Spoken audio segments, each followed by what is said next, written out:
Scene, England. Induction. Warkworth before the castle. Enter rumour, painted full of tongues. Rumour. Open your ears, for which of you will stop? The vent of hearing, when loud rumour speaks. I from the Orient to the drooping West, making the wind my post-horse still unfold. The acts commenced on this ball of earth. Upon my tongue's continual slanders ride, the which in every language I pronounce, stuffing the ears of men with false reports. I speak of peace while covert enmity, under the smile of safety, wounds the world. And who but rumour, who but only I, make fearful musters and prepared defence, whiles the big year, swoon with some other grief, is thought with child by the stern tyrant war. And no such matter, rumour is a pipe, blown by surmises, jealousies, conjectures, and of so easy and so plain a stop, that the blunt monster with uncounted heads, the still discordant, wavering multitude, can play upon it, but what need I thus my well-known body to anatomize? Among my household, why is rumour here? I run before King Harry's victory, who in a bloody field by Shrewsbury hath beaten down young Hotspur and his troops, quenching the flame of bold rebellion, even with the rebels' blood. But what mean I? To speak so true at first, my office is to noise abroad that Harry Monmouth fell under the wrath of noble Hotspur's sword, and that the king before the Douglas' rage stooped his anointed head as low as death. This have I rumoured through the peasant towns, between that royal field of Shrewsbury and this worm-eaten hold of Ragged Stone, where Hotspur's father, old Northumberland, lies crafty sick, the posts come tiring on, and not a man of them brings other news than they have learnt of me from rumour's tongues. They bring smooth comforts false, worse than true wrongs. Act 1. Scene 1, the same. Enter Lord Bardolph. Lord Bardolph, who keeps the gate here, ho. The porter opens the gate. Where is the Earl? Porter, what shall I say you are? Lord Bardolph, tell thou the Earl that the Lord Bardolph doth attend him here. Porter, his lordship is walked forth into the orchard. Please it your honour knock but at the gates, and he himself will answer. Enter Northumberland. Lord Bardolph, here comes the Earl. Northumberland, what news, Lord Bardolph, every minute now should be the father of some stratagem. The times are wild, contention like a horse, full of high feeding, madly hath broke loose, and bears down all before him. Lord Bardolph, noble earls, I bring you certain news from Shrewsbury. Northumberland, good and God will. Lord Bardolph, as good as heart can wish. The king is almost wounded to the death, and in the fortune of my lord your son, Prince Harry slain outright, and both the Blunts killed by the hand of Douglas, young Prince John, and Westmoreland and Stafford fled the field, and Harry Monmouth's brawn, the hulk Sir John, is prisoner to your son. Oh, such a day! So fought, so followed, and so fairly won, came not till now to dignify the times, since Caesar's fortunes. Northumberland, how is this derived? Saw you the field, came you from Shrewsbury? Lord Bardolph. I spake with one, my lord, that came from thence. A gentleman well bred and of good name, that freely rendered me these news for true. Northumberland. Here comes my servant Travers, whom I sent on Tuesday last to listen after news. Enter Travers. Lord Bardolph. My lord, I overrode him on the way, and he is furnished with no certainties, more than he haply may retail from me. Northumberland. Now, Travers, what good tidings comes with you? Travers. My lord, Sir John Umfreville turned me back with joyful tidings, and being better horsed, outrode me, after him came spurring hard a gentleman, almost forspent with speed, that stopped by me to breathe his bloodied horse. He asked the way to Chester, and of him I did demand what news from Shrewsbury. He told me that rebellion had bad luck, and that young Harry Percy's spur was cold. With that he gave his able horse the head, and bending forward, struck his armed heels against the panting sides of his poor jade, up to the rowel head, and starting so, he seemed in running to devour the way, staying no longer question. Northumberland. Ha, again, said he, young Harry Percy's spur was cold. Of Hotspur, Coldspur, that rebellion had met ill luck. Lord Bardolph. My lord, I'll tell you what. If my young lord your son have not the day, upon mine honour, for a silken point, I'll give my barony, never talk of it. Northumberland. Why should that gentleman that rode by Travers give then such instances of loss? Lord Bardolph. Ho hey. He was some hilding fellow that had stolen the horse he rode on, and upon my life spoke at a venture. Look, here comes more news. Enter Morton. Northumberland. Yea, this man's brow, like to a title leaf, foretells the nature of a tragic volume. So looks the strand, whereon the imperious flood hath left a witnessed usurpation. Say, Morton, didst thou come from Shrewsbury? Morton. I ran from Shrewsbury, my noble lord, where hateful death put on his ugliest mask to fright our party. Northumberland. How doth my son and brother? Thou tremblest, and the whiteness in thy cheek is apter than thy tongue to tell thy errand. Even such a man, so faint, so spiritless, so dull, so dread in look, so woebegone, drew Priam's curtain in the dead of night, and would have told him half his Troy was burnt.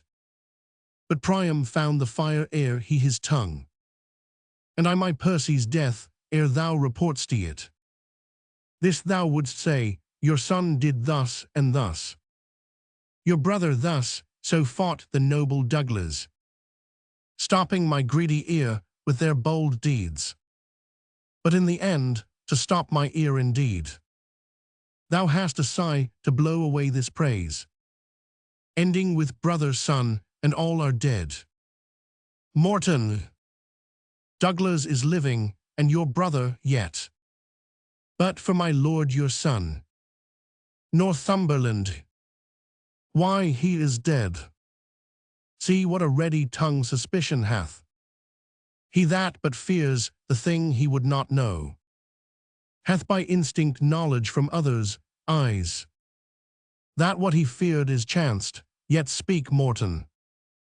Tell thou an earl his divination lies, and I will take it as a sweet disgrace, and make thee rich for doing me such wrong.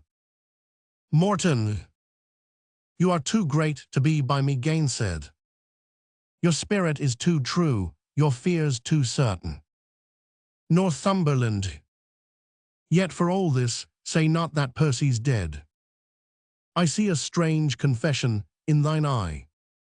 Thou shakest thy head, and hold'st it fear or sin. To speak a truth, if he be slain, say so. The tongue offends not that reports his death, and he doth sin that doth belie the dead.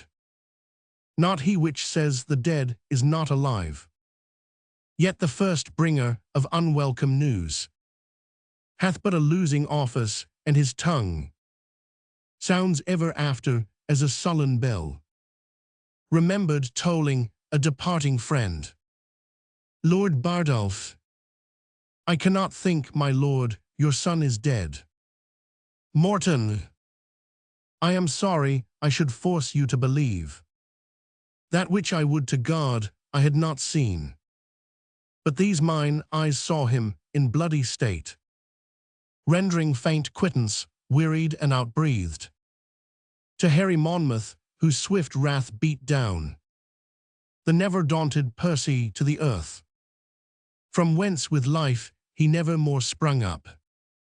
In few his death, whose spirit lent a fire even to the dullest peasant in his camp, being bruited once, took fire and heat away from the best-tempered courage in his troops. For from his metal was his party steeled, which once in him abated all the rest, turned on themselves like dull and heavy lead. And as the thing that's heavy in itself upon enforcement flies with greatest speed, so did our men, heavy in Hotspur's loss, lend to this weight such lightness with their fear, that arrows fled not swifter toward their aim than did our soldiers, aiming at their safety, fly from the field. Then was that noble Worcester too soon ta'en prisoner, and that furious Scot, the bloody Douglas, whose well-labouring sword had 3 times slain th appearance of the king, gan veil his stomach, and did grace the shame of those that turned their backs, and in his flight, stumbling in fear, was took. The sum of all is that the king hath won, and hath sent out a speedy power to encounter you, my lord, under the conduct of young Lancaster and Westmoreland. This is the news at full Northumberland. For this I shall have time enough to mourn. In poison there is physic, and these news, having been well, that would have made me sick. Being sick, have in some measure made me well. And as the wretch, whose fever weakened joints, like strengthless hinges, buckle under life, impatient of his fit, breaks like a fire out of his keeper's arms, even so my limbs, weakened with grief, being now enraged with grief, are thrice themselves. Hence therefore, thou nice crutch, a scaly gauntlet now, with joints of steel, must glove this hand, and hence, thou sickly coif, thou art a guard too wanton for the head, which princes, fleshed with conquest, aim to hit. Now bind my brows with iron, and approach the raggedste hour that time and spite dare bring, to frown upon th enraged Northumberland. Let heaven kiss earth, now let not nature's hand keep the wild flood confined, let order die, and let this world no longer be a stage to feed contention in a lingering act, but let one spirit of the firstborn Cain reign in all bosoms, that each heart being set on bloody courses, the rude scene may end, and darkness be the barrier of the dead. Lord Bardolph, this strained passion doth you wrong, my lord. Morton, sweet Earl, divorce not wisdom from your honor. The lives of all your loving complaisance. Lean on your health, the which, if you give o'er to stormy passion, must perforce decay.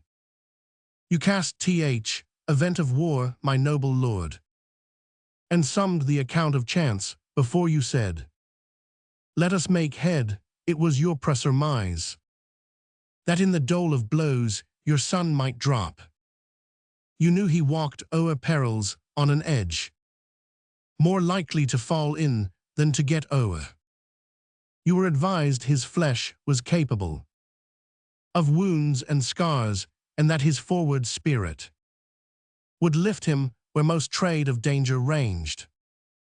Yet did you say, go forth, and none of this, though strongly apprehended, could restrain the stiff-born action. What hath then befallen? Or what hath this bold enterprise brought forth? More than that being which was like to be. Lord Bardolph, we all that are engaged to this loss knew that we ventured on such dangerous seas, that if we wrought out life, 'twas 10 to 1. And yet we ventured for the gain proposed, choked the respect of likely peril feared. And since we are o'erset, venture again. Come, we will put forth body and goods. Morton, 'tis more than time, and my most noble lord, I hear for certain, and dare speak the truth. The gentle Archbishop of York is up. With well-appointed powers, he is a man who, with a double surety, binds his followers. My lord your son had only but the corpse, but shadows and the shows of men to fight. For that same word, rebellion did divide the action of their bodies from their souls, and they did fight with queasiness constrained, as men drink potions that their weapons only seemed on our side, but for their spirits and souls. This word, rebellion, it had froze them up, as fish are in a pond, but now the bishop turns insurrection to religion, supposed sincere and holy in his thoughts. He's followed both with body and with mind, and doth enlarge his rising with the blood of fair King Richard, scraped from Pomfret stones, derives from heaven his quarrel and his cause, tells them he doth bestride a bleeding land, gasping for life under great Bolingbroke, and more and less do flock to follow him. Northumberland, I knew of this before, but to speak truth, this present grief had wiped it from my mind. Go in with me and counsel every man the aptest way for safety and revenge. Get posts and letters and make friends with speed. Never so few and never yet more need. Scene 2, London, a street. Enter Falstaff with his page bearing his sword and buckler. Falstaff. Sirrah, you giant, what says the doctor to my water? Page. He said, sir, the water itself was a good healthy water, but for the party that owed it, he might have more diseases than he knew for. Falstaff. Men of all sorts take a pride to gird at me. The brain of this foolish compounded clay man is not able to invent anything that tends to laughter more than I invent, or is invented on me. I am not only witty in myself, but the cause that wit is in other men. I do here walk before thee like a sow that hath overwhelmed all her litter but one. If the prince put thee into my service for any other reason than to set me off, why then I have no judgment. Thou whoreson mandrake, thou art fitter to be worn in my cap than to wait at my heels. I was never manned with an agate till now, but I will inset you neither in gold nor silver, but in vile apparel, and send you back again to your master, for a jewel, the juvenile, the prince your master, whose chin is not yet fledge. I will sooner have a beard grow in the palm of my hand than he shall get one off his cheek, and yet he will not stick to say his face is a face royal. God may finish it when he will, 'tis not a hair amiss yet. He may keep it still at a face royal, for a barber shall never earn sixpence out of it, and yet he'll be crowing as if he had writ man ever since his father was a bachelor. He may keep his own grace, but he's almost out of mine, I can assure him. What said Master Domilton about the satin for my short cloak and my slops? Page. He said, sir, you should procure him better assurance than Bardolph. He would not take his band and yours, he liked not the security. Falstaff. Let him be damned like the glutton, pray God his tongue be hotter, a whoreson a chitoffel, a rascally yea forsooth knave, to bear a gentleman in hand, and then stand upon security. The whoreson smooth pates do now wear nothing but high shoes and bunches of keys at their girdles, and if a man is through with them in honest taking up, then they must stand upon security. I had as lief they would put ratsbane in my mouth as offer to stop it with security. I looked he should have sent me 22 yards of satin, as I am a true knight, and he sends me security. Well, he may sleep in security, for he hath the horn of abundance, and the lightness of his wife shines through it, and yet cannot he see, though he have his own lanthorn to light him. Where S. Bardolph? Page. He's gone into Smithfield to buy your worship a horse. Falstaff. I bought him in Paul S., and he'll buy me a horse in Smithfield, and I could get me but a wife in the stews, I were manned, horsed, and wived. Enter the Lord Chief Justice and servant. Page. Sir, here comes the nobleman that committed the prince for striking him about Bardolph. Falstaff. Wait close, I will not see him. Chief Justice. What's he that goes there? Servant. Falstaff and tea, please your lordship. Chief Justice. He that was in question for the robbery. Servant. He, my lord, but he hath since done good service at Shrewsbury, and, as I hear, is now going with some charge to the Lord John of Lancaster. Chief Justice. What to York, call him back again. Servant. Sir John Falstaff. Falstaff. Boy, tell him I am deaf. Page. You must speak louder, my master is deaf. Chief Justice. I am sure he is, to the hearing of anything good. Go pluck him by the elbow, I must speak with him. Servant. Sir John. Falstaff. What, a young knave and begging? Is there not wars? Is there not employment? Doth not the king lack subjects? Do not the rebels need soldiers? Though it be a shame to be on any side but one, it is worse shame to beg than to be on the worst side, were it worse than the name of rebellion can tell how to make it. Servant. You mistake me, sir. Falstaff. Why, sir, did I say you were an honest man?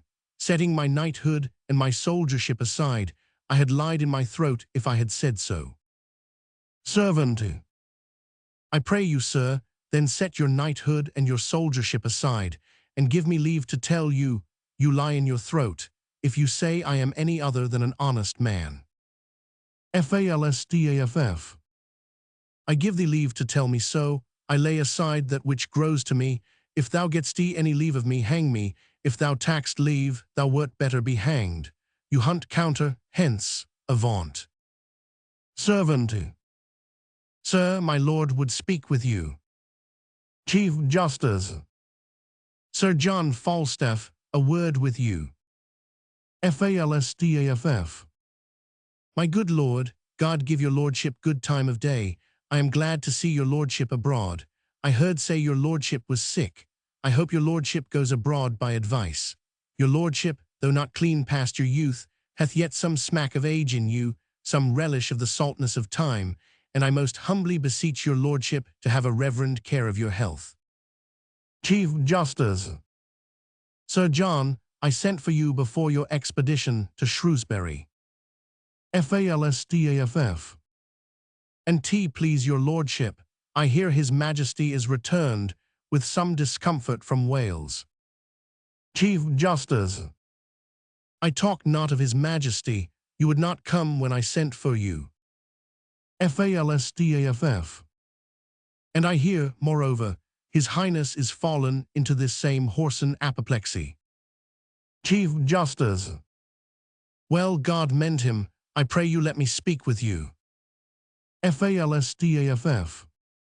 This apoplexy, as I take it, is a kind of lethargy, and please your lordship, a kind of sleeping in the blood, a whoreson tingling.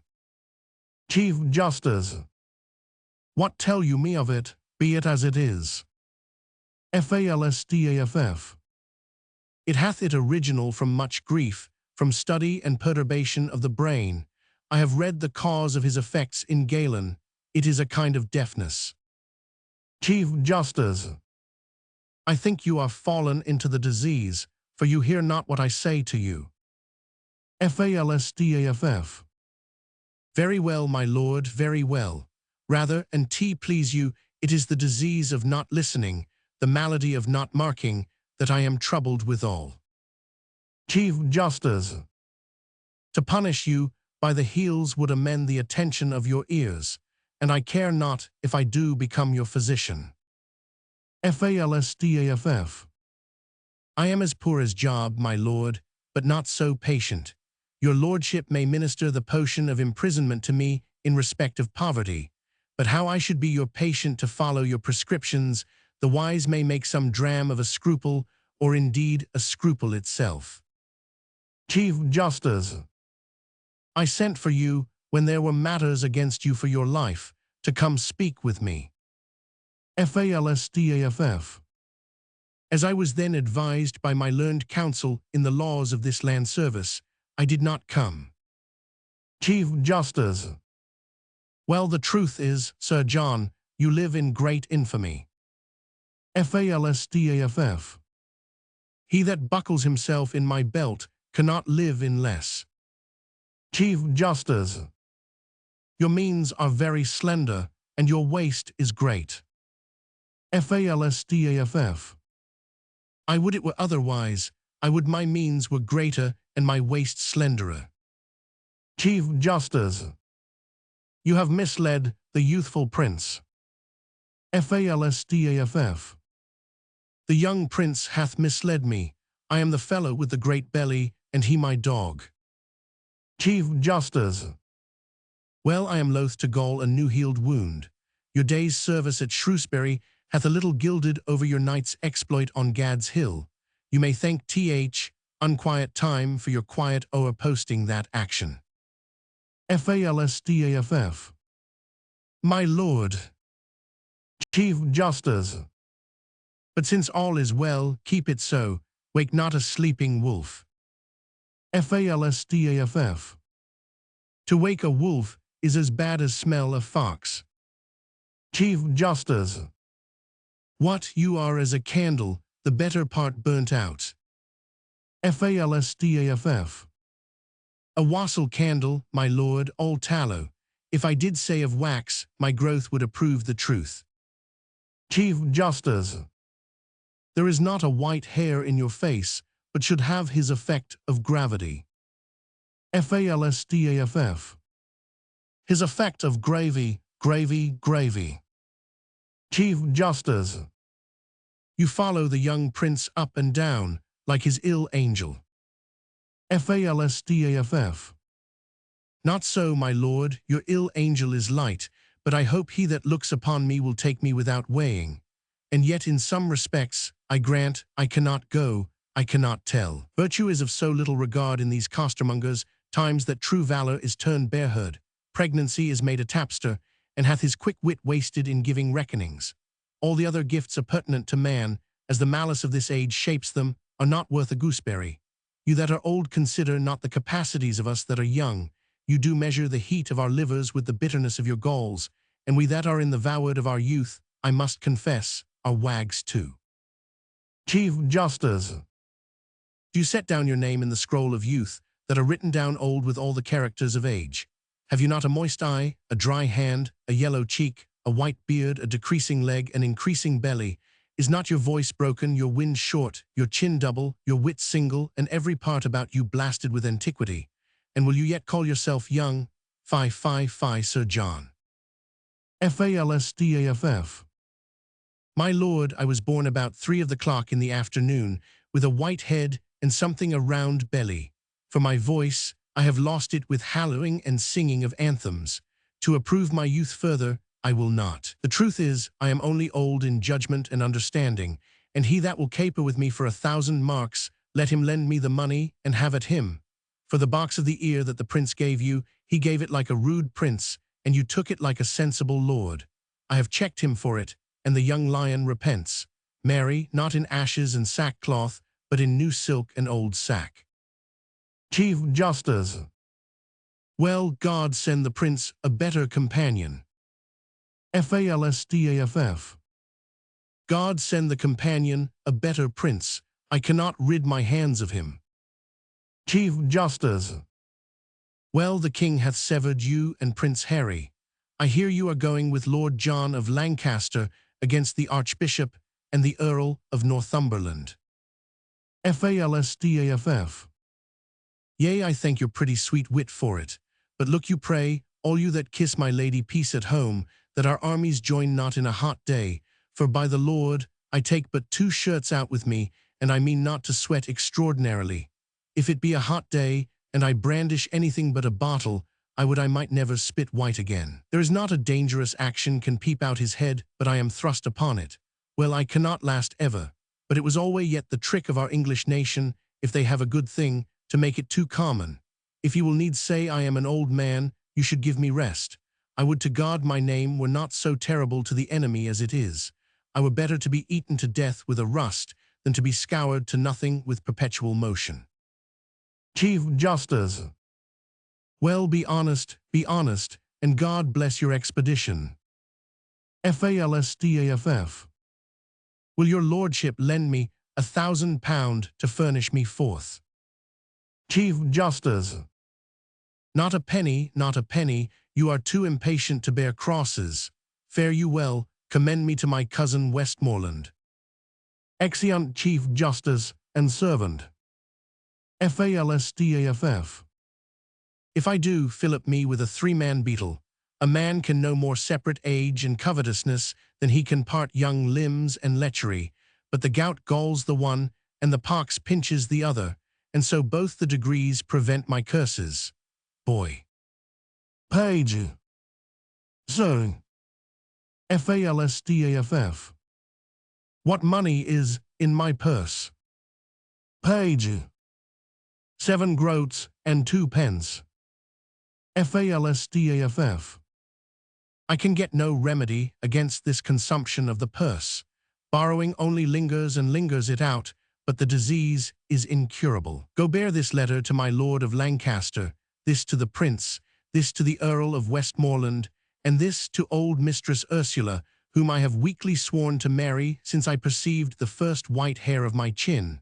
About it, you know where to find me. A pox of this gout, or a gout of this pox, for the one or the other plays the rogue with my great toe. 'Tis no matter if I do halt, I have the wars for my colour, and my pension shall seem the more reasonable. A good wit will make use of anything. I will turn diseases to commodity. Scene 3, York, the Archbishop's Palace. Enter the Archbishop, the Lords Hastings, Mowbray, and Bardolph. Archbishop. Thus have you heard our cause, and known our means. And my most noble friends, I pray you all, speak plainly your opinions of our hopes. And first, Lord Marshal, what say you to it? Mowbray. I well allow the occasion of our arms, but gladly would be better satisfied. How in our means we should advance ourselves, to look with forehead bold and big enough upon the power and puissance of the king. Hastings. Our present musters grow upon the file to 25,000 men of choice, and our supplies live largely in the hope of great Northumberland, whose bosom burns with an incensed fire of injuries. Lord Bardolph. The question then, Lord Hastings, standeth thus: whether our present 25,000 may hold up head without Northumberland. Hastings. With him we may. Lord Bardolph. Yea, marry, there's the point. But if without him we be thought too feeble, my judgment is, we should not step too far, till we had his assistance by the hand. For in a theme so bloody-faced as this, conjecture, expectation, and surmise of aids uncertain should not be admitted. Archbishop. 'Tis very true, Lord Bardolph, for indeed it was young Hotspur's case at Shrewsbury. Lord Bardolph. It was, my lord, who lined himself with hope, eating the air on promise of supply, flattering himself in project of a power much smaller than the smallest of his thoughts, and so, with great imagination, proper to madmen, led his powers to death, and winking leaped into destruction. Hastings. But by your leave, it never yet did hurt to lay down likelihoods and forms of hope. Lord Bardolph. Yes, if this present quality of war, indeed the instant action, a cause on foot, live so in hope as in an early spring, we see appearing buds, which to prove fruit. Hope gives not so much warrant as despair, that frosts will bite them when we mean to build. We first survey the plot, then draw the model, and when we see the figure of the house, then we must rate the cost of the erection, which if we find outweighs ability. What do we then but draw anew the models, in fewer offices, or at least desist to build at all, much more in this great work, which is almost to pluck a kingdom down, and set another up, should we survey the plot of situation and the model, consent upon a sure foundation. Question surveyors know our own estate, how able such a work to undergo, to weigh against his opposite, or else we fortify in paper and in figures, using the names of men instead of men, like one that draws the model of a house, beyond his power to build it, who half through gives o'er and leaves his part created cost, a naked subject to the weeping clouds, and waste for churlish winter's tyranny.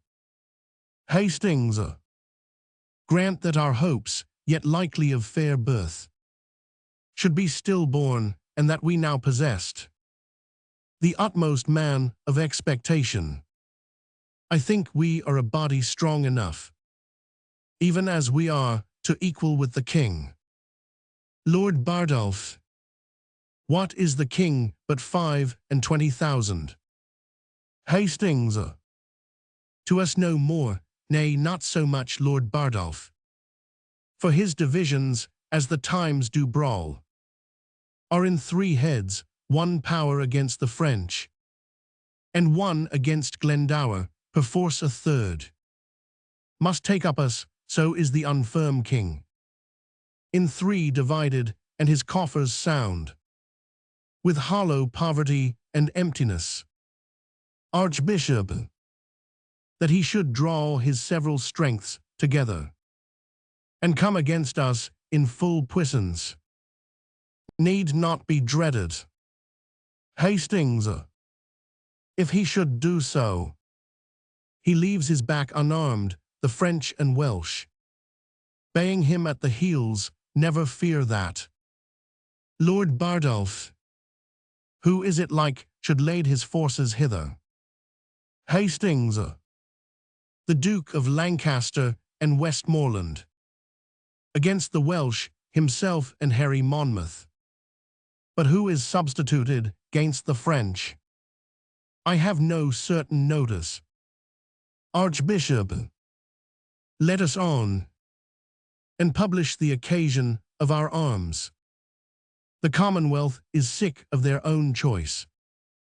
Their over-greedy love hath surfeited an habitation giddy and unsure. Hath he that buildeth on the vulgar heart. O thou fond many, with what loud applause didst thou beat heaven with blessing Bolingbroke, before he was what thou wouldst have him be, and being now trimmed in thine own desires, thou beastly feeder art so full of him, that thou provokest thyself to cast him up.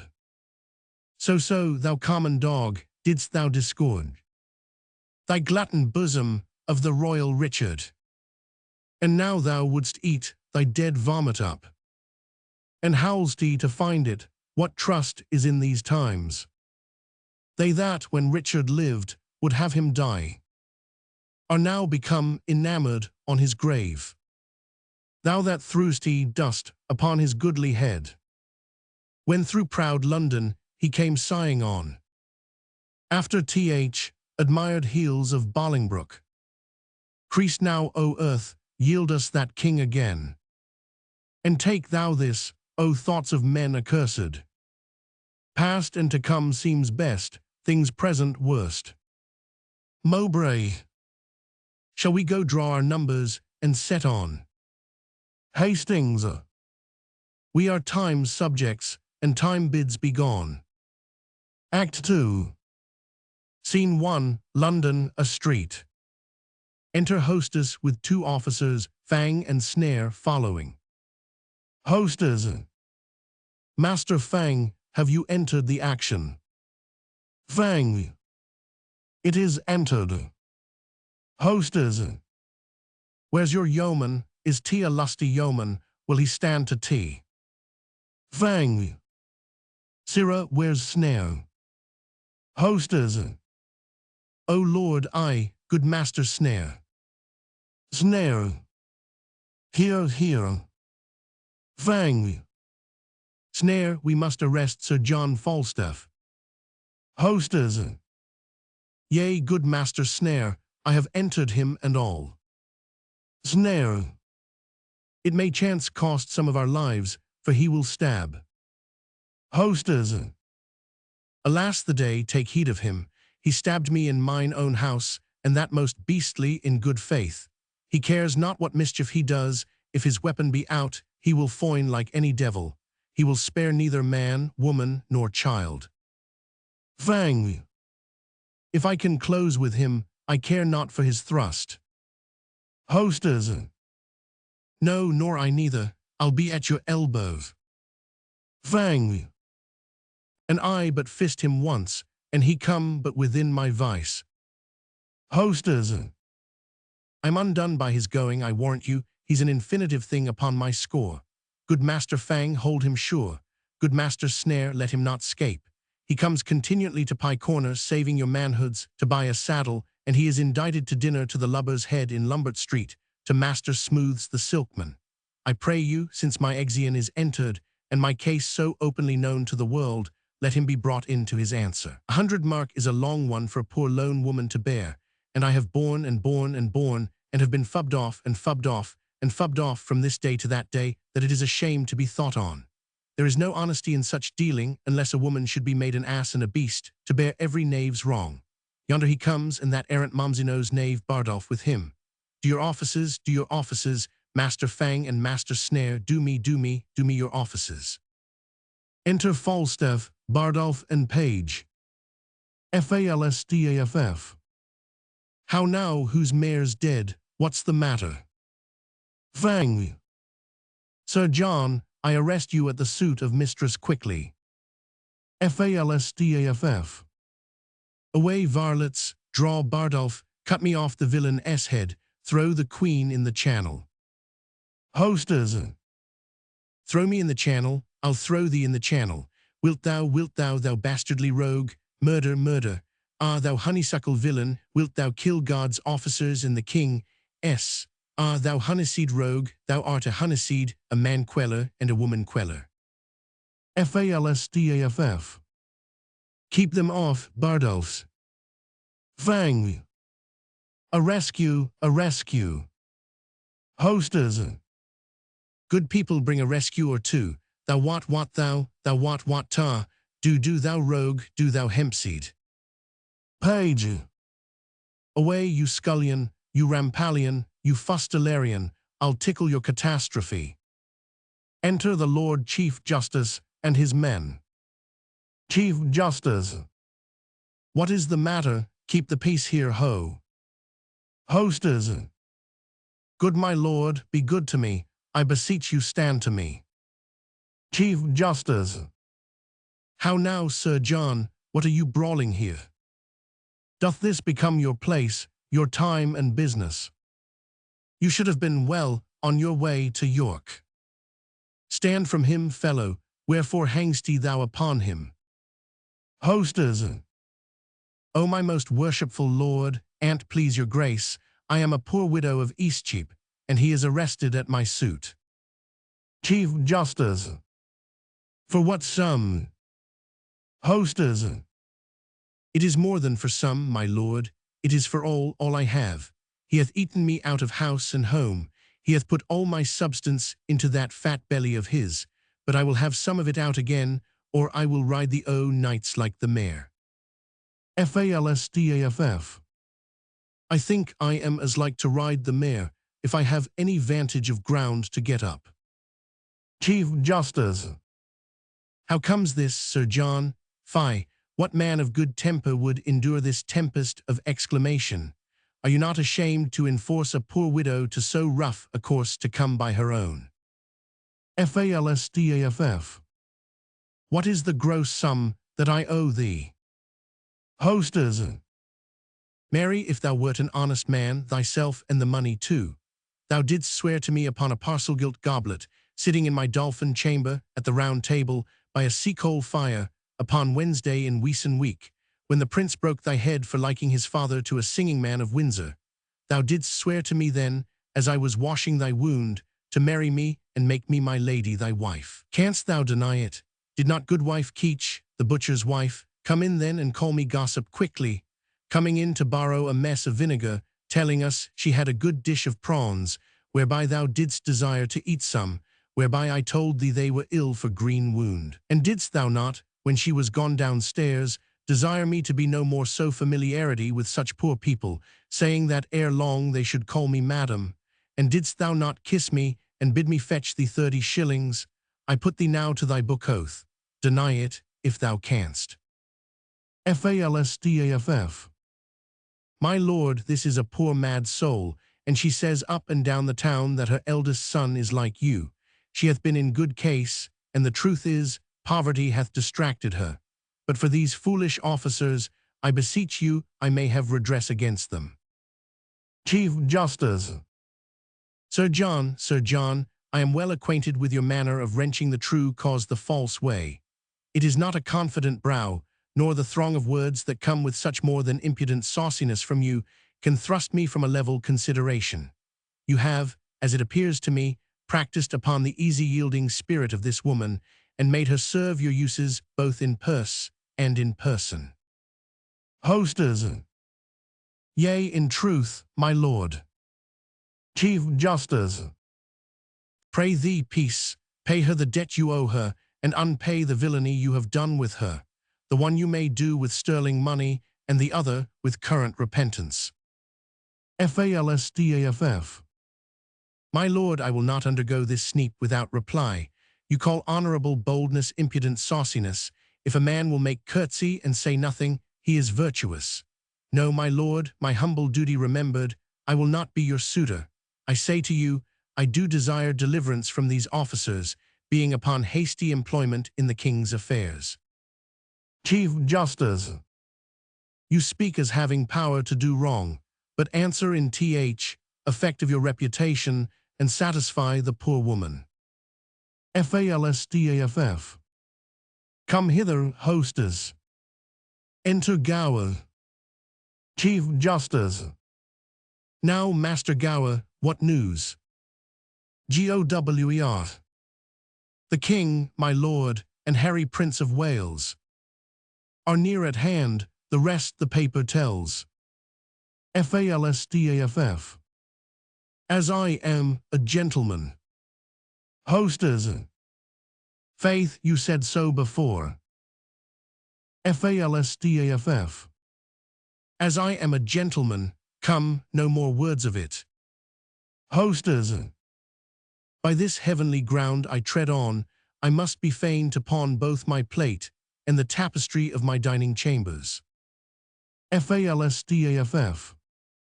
Glasses, glasses is the only drinking, and for thy walls a pretty slight drollery, or the story of the prodigal, or the German hunting in waterwork, is worth 1,000 of these bed-hangers and these fly-bitten tapestries. Let it be £10 if thou canst. Come, and tweer not for thy humours, there's not a better wench in England. Go, wash thy face, and draw the action. Come, thou must not be in this humour with me, dost not know me? Come, come, I know thou wast set on to this. Hostess. Pray thee, Sir John, let it be but 20 nobles. I faith, I am loath to pawn my plate, so God save me, la. FALSTAFF. Let it alone, I'll make other shift, you'll be a fool still. Hostess. Well, you shall have it, though I pawn my gown, I hope you'll come to supper, you'll pay me altogether. FALSTAFF. Will I live, go with her, hook on, hook on. Hostess.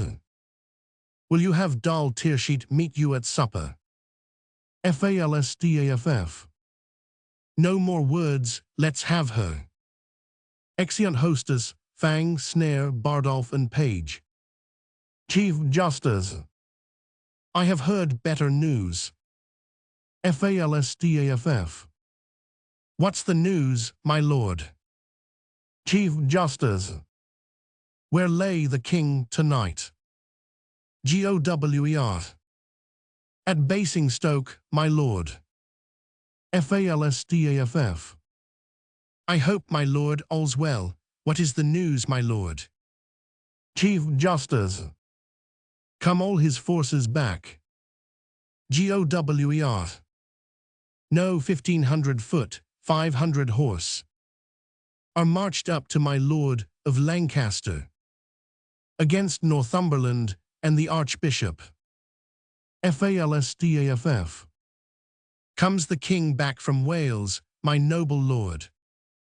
Chief Justice. You shall have letters of me presently. Come, go along with me, good Master Gower. FALSTAFF. My lord. Chief Justice. What's the matter? FALSTAFF. Master Gower, shall I entreat you with me to dinner?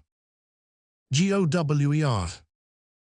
I must wait upon my good lord here, I thank you, good Sir John. Chief Justice. Sir John, you loiter here too long, being you are to take soldiers up in counties as you go. FALSTAFF. Will you sup with me, Master Gower? Chief Justice. What foolish master taught you these manners, Sir John? FALSTAFF. Master Gower, if they become me not, he was a fool that taught them me. This is the right fencing grace, my lord, tap for tap, and so part fair. Chief Justice. Now the Lord lighten thee, thou art a great fool. Scene 2, London, another street. Enter Prince Henry and Poins. Prince. Before God, I am exceeding weary. POINS. Is tea come to that? I had thought weariness durst not have attached one of so high blood. Prince. Faith, it does me, though it discolours the complexion of my greatness to acknowledge it, doth it not show vilely in me to desire small beer. POINS. Why a prince should not be so loosely studied as to remember so weak a composition. Prince. Belike then my appetite was not princely got, for by my troth, I do now remember the poor creature's small beer, but indeed, these humble considerations make me out of love with my greatness. What a disgrace is it to me to remember thy name, or to know thy face tomorrow, or to take note how many pair of silk stockings thou hast, viz. these and those that were thy peach-colored ones, or to bear the inventory of thy shirts, as one for superfluity and another for use. But that the tennis-court keeper knows better than I, for it is a low ebb of linen with thee when thou keepest not racket there, as thou hast not done a great while, because the rest of thy low countries have made a shift to eat up thy Holland. And God knows whether those that bawl out of the ruins of thy linen shall inherit his kingdom. But the midwives say the children are not in the fault, whereupon the world increases, and kindreds are mightily strengthened. Poins. How ill it follows, after you have labored so hard, you should talk so idly. Tell me, how many good young princes would do so, their fathers being so sick as yours at this time is? Prince. Shall I tell thee one thing, Poins? Poins. Yes, faith, and let it be an excellent good thing. Prince. It shall serve among wits of no higher breeding than thine. Poins. Go to, I stand the push of your one thing that you will tell. Prince. Mary, I tell thee it is not meet that I should be sad, now my father is sick. Albeit I could tell to thee, as to one it pleases me, for fault of a better, to call my friend, I could be sad, and sad indeed too. Poins. Very hardly, upon such a subject. Prince. By this hand thou thinkest me as far in the devil's book as thou and Falstaff for obduracy and persistency. Let the end try the man. But I tell thee, my heart bleeds inwardly that my father is so sick, and keeping such vile company as thou art hath in reason taken from me all ostentation of sorrow. Poins. The reason. Prince. What wouldst thou think of me if I should weep? Poins. I would think thee a most princely hypocrite. Prince. It would be every man's thought, and thou art a blessed fellow to think as every man thinks. Never a man's thought in the world keeps the roadway better than thine. Every man would think me an hypocrite indeed. And what a kite's your most worshipful thought to think so. Poins. Why, because you have been so lewd, and so much ingraft to Falstaff. Prince. And to thee. Poins. By this light I am well spoke on, I can hear it with mine own ears. The worst that they can say of me is that I am a second brother, and that I am a proper fellow of my hands, and those two things, I confess, I cannot help. By the mass, here comes Bardolph. Enter Bardolph and page. Prince. And the boy that I gave Falstaff, he had him from me Christian, and look if the fat villain have not transformed him ape. Bardolph. God save your grace. Prince. And yours, most noble Bardolph. Poins. Come, you virtuous ass, you bashful fool, must you be blushing? Wherefore blush you now? What a maidenly man at arms are you become? Is 'tis such a matter to get a pottlepot's maidenhead? Page. He calls me e'en now, my lord, through a red lattice, and I could discern no part of his face from the window. At last I spied his eyes, and methought he had made 2 holes in the alewife's new petticoat, and so peeped through. Prince. Has not the boy profited? Bardolph. Away, you whoreson upright rabbit, away. Page. Away, you rascally Althea's dream, away. Prince. Instruct us, boy, what dream, boy? Page. Mary, my lord, Althea dreamt she was delivered of a firebrand, and therefore I call him her dream. Prince. A crown's worth of good interpretation, their tease, boy. Poins. Oh, that this blossom could be kept from cankers. Well, there is 6 pence to preserve thee. Bardolph. and you do not make him be hanged among you, the gallows shall have wrong. Prince. And how doth thy master, Bardolph? Bardolph. Well, my lord, he heard of your grace's coming to town. There's a letter for you. Poins. Delivered with good respect, and how doth the Martelmas, your master? Bardolph. In bodily health, sir. Poins. Mary, the immortal part needs a physician, but that moves not him. Though that be sick, it dies not. Prince. I do allow this wen to be as familiar with me as my dog, and he holds his place, for look you how he writes. Poins. John Falstaff, knight, every man must know that, as oft as he has occasion to name himself, even like those that are kin to the king, for they never prick their finger, but they say, there's some of the king's blood spilt. How comes that, says he that takes upon him not to conceive? The answer is as ready as a borrower's cap. I am the king's poor cousin, sir. Prince. Nay, they will be kin to us, or they will fetch it from Japhet. But to the letter, Sir John Falstaff, knight, to the son of the king, nearest his father, Harry Prince of Wales, greeting. Poins. Why, this is a certificate. Prince. Peace, I will imitate the honorable Romans in brevity. Poins. He sure means brevity in breath, short-winded. Prince. I commend me to thee, I commend thee, and I leave thee. Be not too familiar with Poins, for he misuses thy favors so much that he swears thou art to marry his sister Nell. Repent at idle times as thou mayst, and so farewell. Thine by yea and no, which is as much as to say, as thou usest him, Jack Falstaff with my familiars, John with my brothers and sisters, and Sir John with all Europe.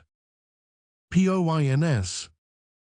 My lord, I'll steep this letter in sack, and make him eat it. Prince. That's to make him eat 20 of his words. But do you use me thus, Ned? Must I marry your sister? Poins. God send the wench no worse fortune, but I never said so. Prince. Well, thus we play the fools with the time, and the spirits of the wise sit in the clouds and mock us. Is your master here in London? Bardolph. Yea, my lord. Prince. Where sups he? Doth the old boar fade in the old frank? Bardolph. At the old place, my lord, in Eastcheap. Prince. What company? Page.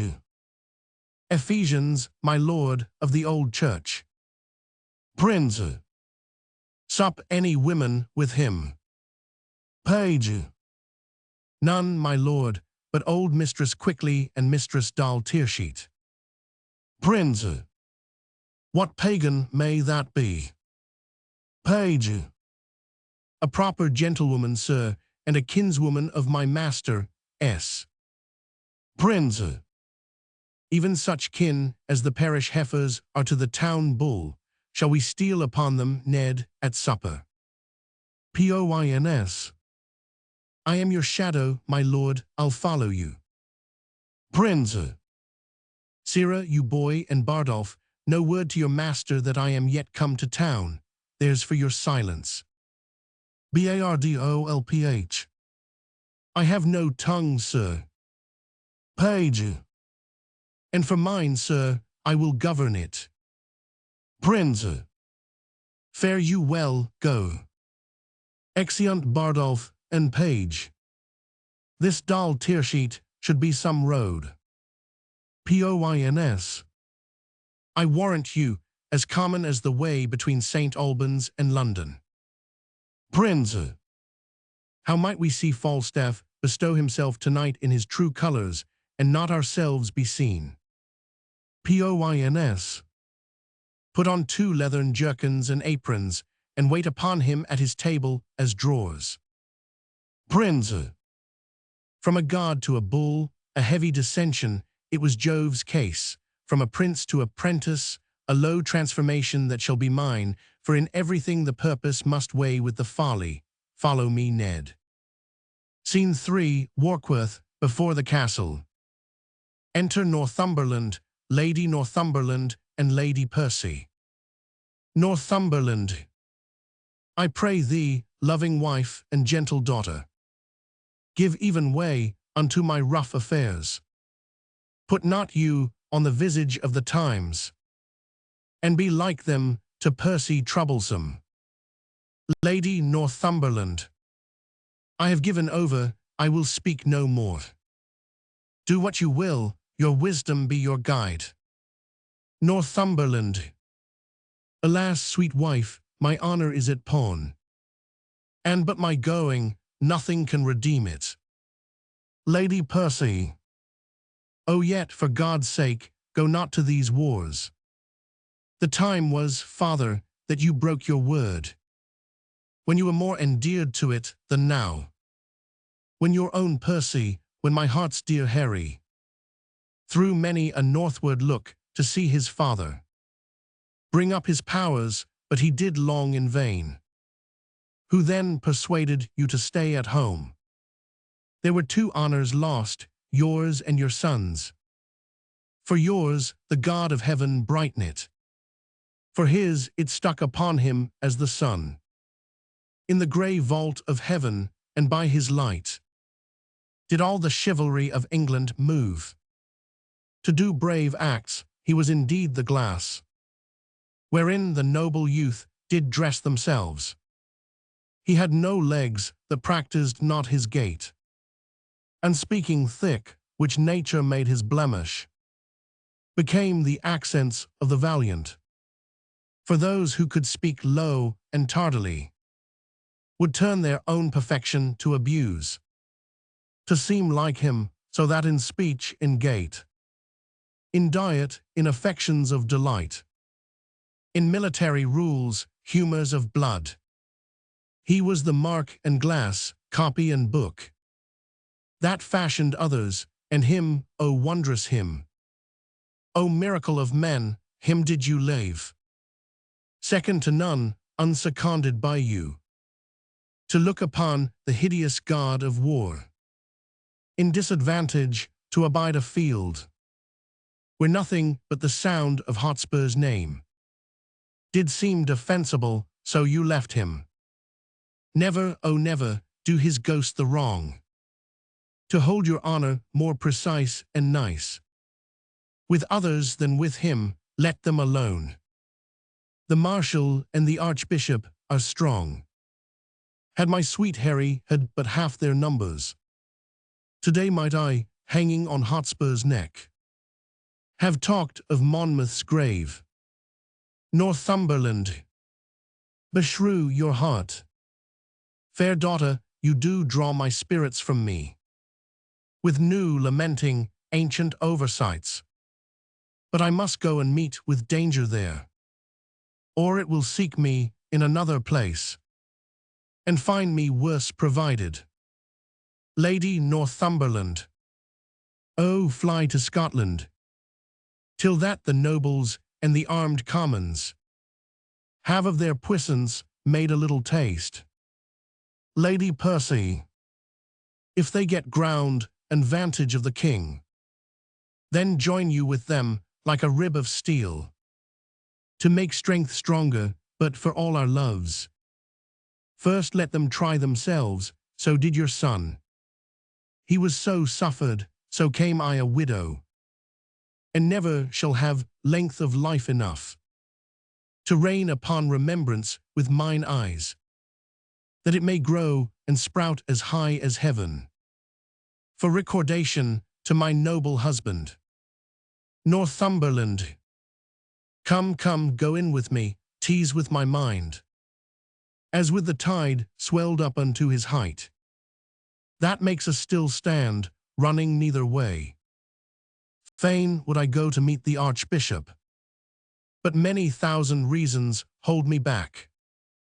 I will resolve for Scotland, there am I, till time and vantage crave my company.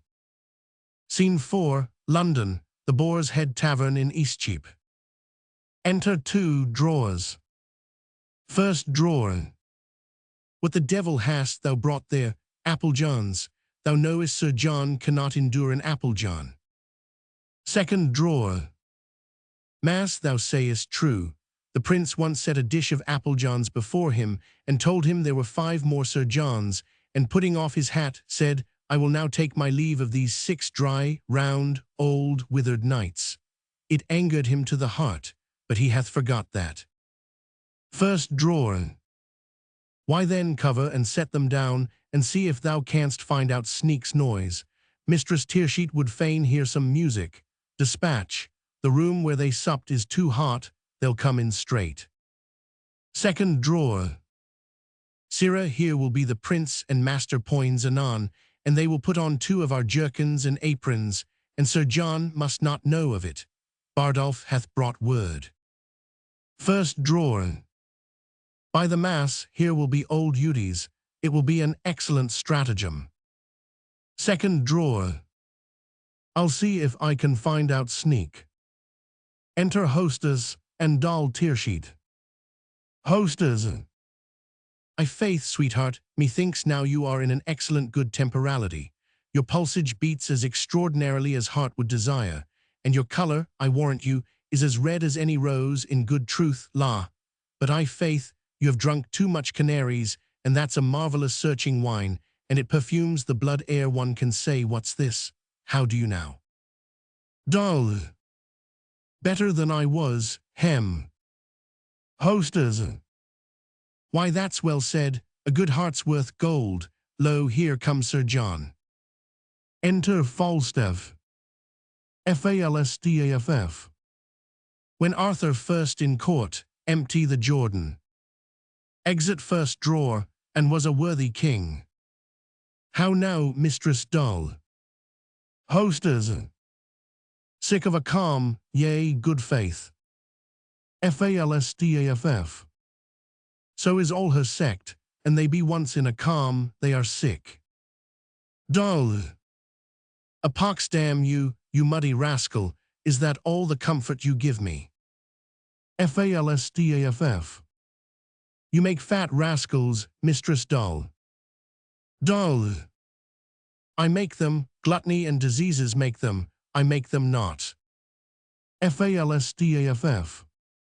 If the cook help to make the gluttony, you help to make the diseases, Dull. We catch of you, Dull. We catch of you.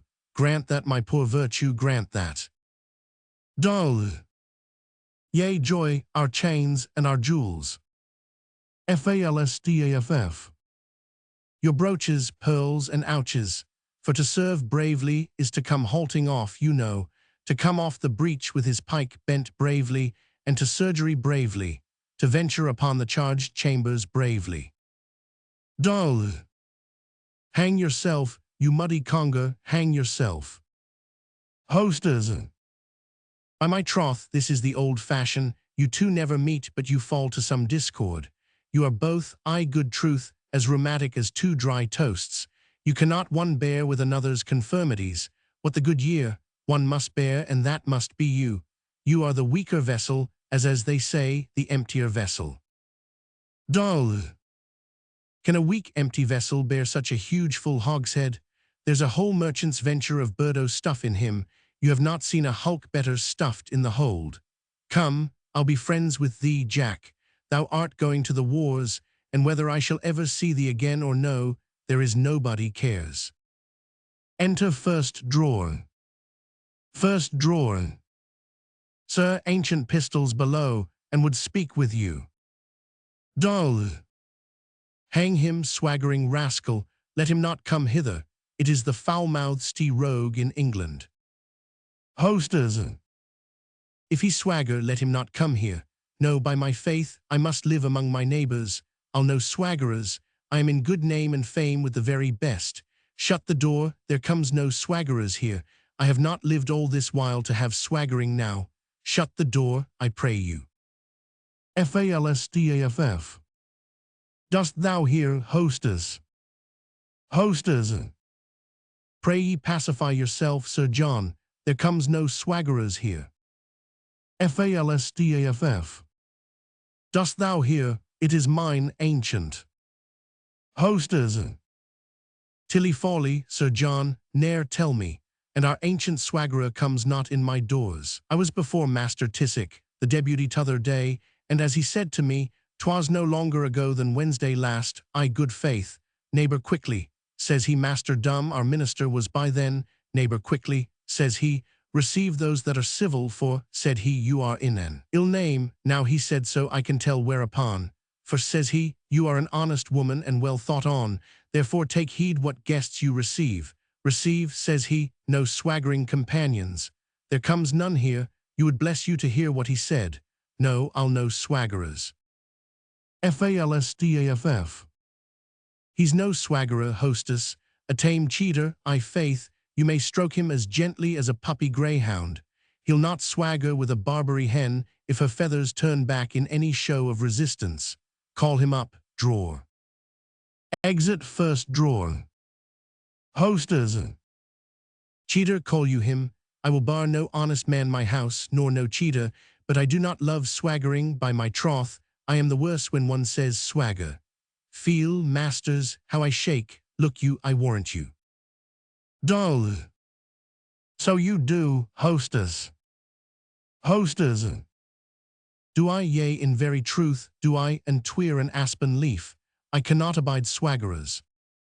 Enter Pistol, Bardolph and Page. Pistol. God save you, Sir John. Falstaff. Welcome, ancient Pistol. Here, Pistol, I charge you with a cup of sack. Do you discharge upon mine hostess?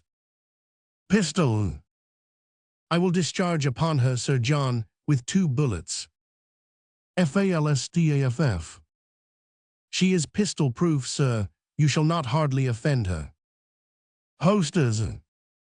Come, I'll drink no proofs nor no bullets. I'll drink no more than will do me good, for no man's pleasure, I. Pistol. Then to you, Mistress Dorothy, I will charge you. Dull. Charge me, I scorn you, scurvy companion. What, you poor, base, rascally, cheating, lacklinen mate? Away, you mouldy rogue, away, I am meat for your master. Pistol. I know you, Mistress Dorothy. Dull. Away, you cut-purse rascal, you filthy bung, away. By this wine, I'll thrust my knife in your mouldy chaps and you play the saucy cuttle with me. Away, you bottle-ale rascal, you basket-hilt stale juggler, you. Since when, I pray you, sir, God's light, with 2 points on your shoulder, much. Pistol. God let me not live, but I will murder your rough for this. Falstaff. No more, Pistol, I would not have you go off here. Discharge yourself of our company, Pistol. Hostess. No, good Captain Pistol, not here, sweet Captain. Dull. Captain, thou abominable damned cheater, art thou not ashamed to be called captain? And captains were of my mind, they would truncheon you out, for taking their names upon you before you have earned them. You a captain, you slave, for what? For tearing a poor whore's rough in a bawdy house? He a captain? Hang him, rogue, he lives upon mouldy stewed prunes and dried cakes. A captain, God's light, these villains will make the word as odious as the word occupy, which was an excellent good word before it was ill-sorted. Therefore captains had need look taught. Bardolph. Pray thee go down, good ancient. Falstaff. Hark thee hither, Mistress Doll. Pistol. Not I tell thee what, Corporal Bardolph, I could tear her, I'll be revenged of her. Page. Pray thee go down. Pistol. I'll see her damned first to Pluto's damned lake, by this hand, to th, infernal deep, with Erebus and tortures vile also. Hold hook and line, say I down, down, dogs, down, faitors, have we not iron here? Hostess. Good Captain Peace'll be quiet, 'tis very late, I faith, I beseech you now aggravate your choler. Pistol. These be good humours, indeed, shall pack horses. And hollow, pampered jades of Asia. which cannot go but 30 mile a day. Compare with Caesars and with cannibals, and Trojan Greeks, nay, rather damn them with King Cerberus, and let the welkin roar. Shall we fall foul for toys? Hosters, by my troth, Captain, these are very bitter words. Bardolph. Begone, good ancient, this will grow to a brawl anon. Pistol. Die men like dogs, give crowns like pins, have we not iron here? Hosters. Oh my word, Captain, there's none such here. What the good year do you think I would deny her? For God's sake, be quiet.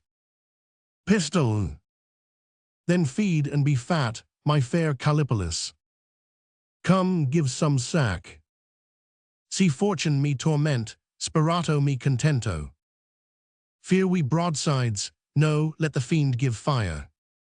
Give me some sack, and sweetheart, lie thou there. Laying down his sword. Come we to full points here, and our et ceteras nothings. Falstaff. Pistol, I would be quiet. Pistol. Sweet night, I kiss thy neef. What, we have seen the 7 stars. Dull. For God's sake, thrust him downstairs. I cannot endure such a fustian rascal. Pistol. Thrust him downstairs. Know we not Galloway nags. Falstaff. Quoit him down, Bardolph, like a shove-groat shilling. Nay, and he do nothing but speak nothing, he shall be nothing here. Bardolph. Come, get you downstairs. Pistol. What shall we have incision, shall we imbrue? Snatching up his sword. Then death rock me asleep, abridge my doleful days. Why then let grievous, ghastly, gaping wounds untwin the sisters 3, come, Atropos, I say. Hosters. Here's goodly stuff toward. Falstaff. Give me my rapier, boys. Dull. I pray thee, Jack, I pray thee, do not draw. Falstaff. Get you downstairs. Drawing and driving pistol out. Hosters. Here's a goodly tumult. I'll forswear keeping house, afore I'll be in these turrets and frights. So murder I warrant now. Alas, alas, put up your naked weapons, put up your naked weapons. Exeunt Bardolph and Pistol. Dull. I pray thee, Jack, be quiet, the rascal is gone. Ah, you whoreson little valiant villain, you. Hosters. Are you not hurt, groin? Methought he made a shrewd thrust at your belly. Enter Bardolph. Falstaff.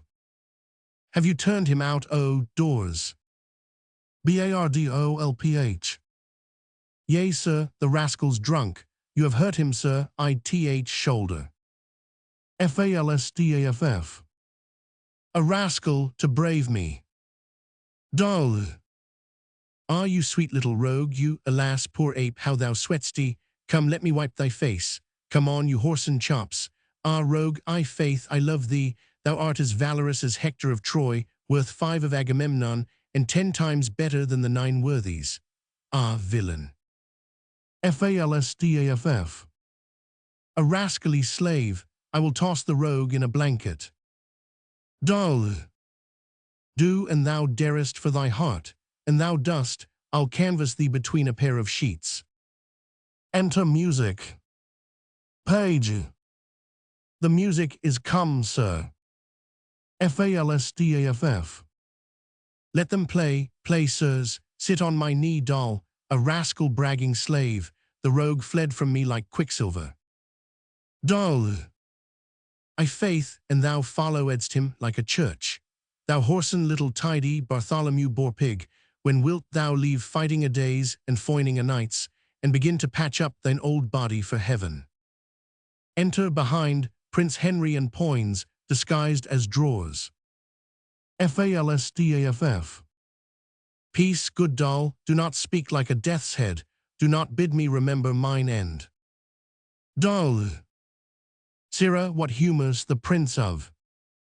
Falstaff. A good shallow young fellow, he would have made a good pantler, he would ha chipped bread well. Doll. They say Poins has a good wit. Falstaff. He a good wit, hang him, baboon, his wit's as thick as Tewkesbury mustard, there's no more conceit in him than is in a mallet. Doll. Why does the prince love him so, then? Falstaff. Because their legs are both of a bigness, and he plays at quoits well, and eats conger and fennel, and drinks off candles, ends for flap dragons, and rides the wild mare with the boys, and jumps upon joint stools, and swears with a good grace, and wears his boots very smooth like unto the sign of the leg, and breeds no bait with telling of discreet stories, and such other gamble faculties he has that show a weak mind and an able body, for the which the prince admits him, for the prince himself is such another. The weight of a hair will turn the scales between their avoirdupois. Prince. Would not this knave of a wheel have his ears cut off? Poins. Let's beat him before his whore. Prince. Look where the withered elder hath not his pole clawed like a parrot. Poins. Is it not strange that desire should so many years outlive performance? Falstaff. Kiss me, doll. Prince. Saturn and Venus this year in conjunction, what says th almanac to that? Poins. And look whether the fiery Trigon, his man, be not lisping to his master's old tables, his notebook, his counsel-keeper. Falstaff. Thou dost give me flattering busses. Doll. By my troth, I kiss thee with a most constant heart. Falstaff. I am old, I am old. Doll. I love thee better than I love ere a scurvy young boy of them all. Falstaff. What stuff wilt have a kirtle of? I shall receive money o Thursday, shalt have a cap tomorrow. A merry song, come, it grows late, we'll to bed. Thou'lt forget me when I am gone. Doll. By my troth, thou'lt set me a-weeping an thou sayest so. Prove that ever I dress myself handsome till thy return. Well, hearken a th end. Falstaff. Zumsack Francis. Prince and Poins. Anon, anon, sir. Falstaff. Ha, a bastard son of the king, and art thou not Poins his brother? Prince. Why, thou globe of sinful continents, what a life dost thou lead? Falstaff. A better than thou, I am a gentleman, thou art a draught. Prince. Very true, sir, and I come to draw you out by the ears. Hostess. O the Lord preserve thy grace, by my troth, welcome to London. Now the Lord bless that sweet face of thine, O Jesu, are you come from Wales? Falstaff. Thou whoreson mad compound of majesty, by this light flesh and corrupt blood, thou art welcome. Doll. How, you fat fool, I scorn you. Poins. My lord, he will drive you out of your revenge, and turn all to a merriment, if you take not the heat. Prince.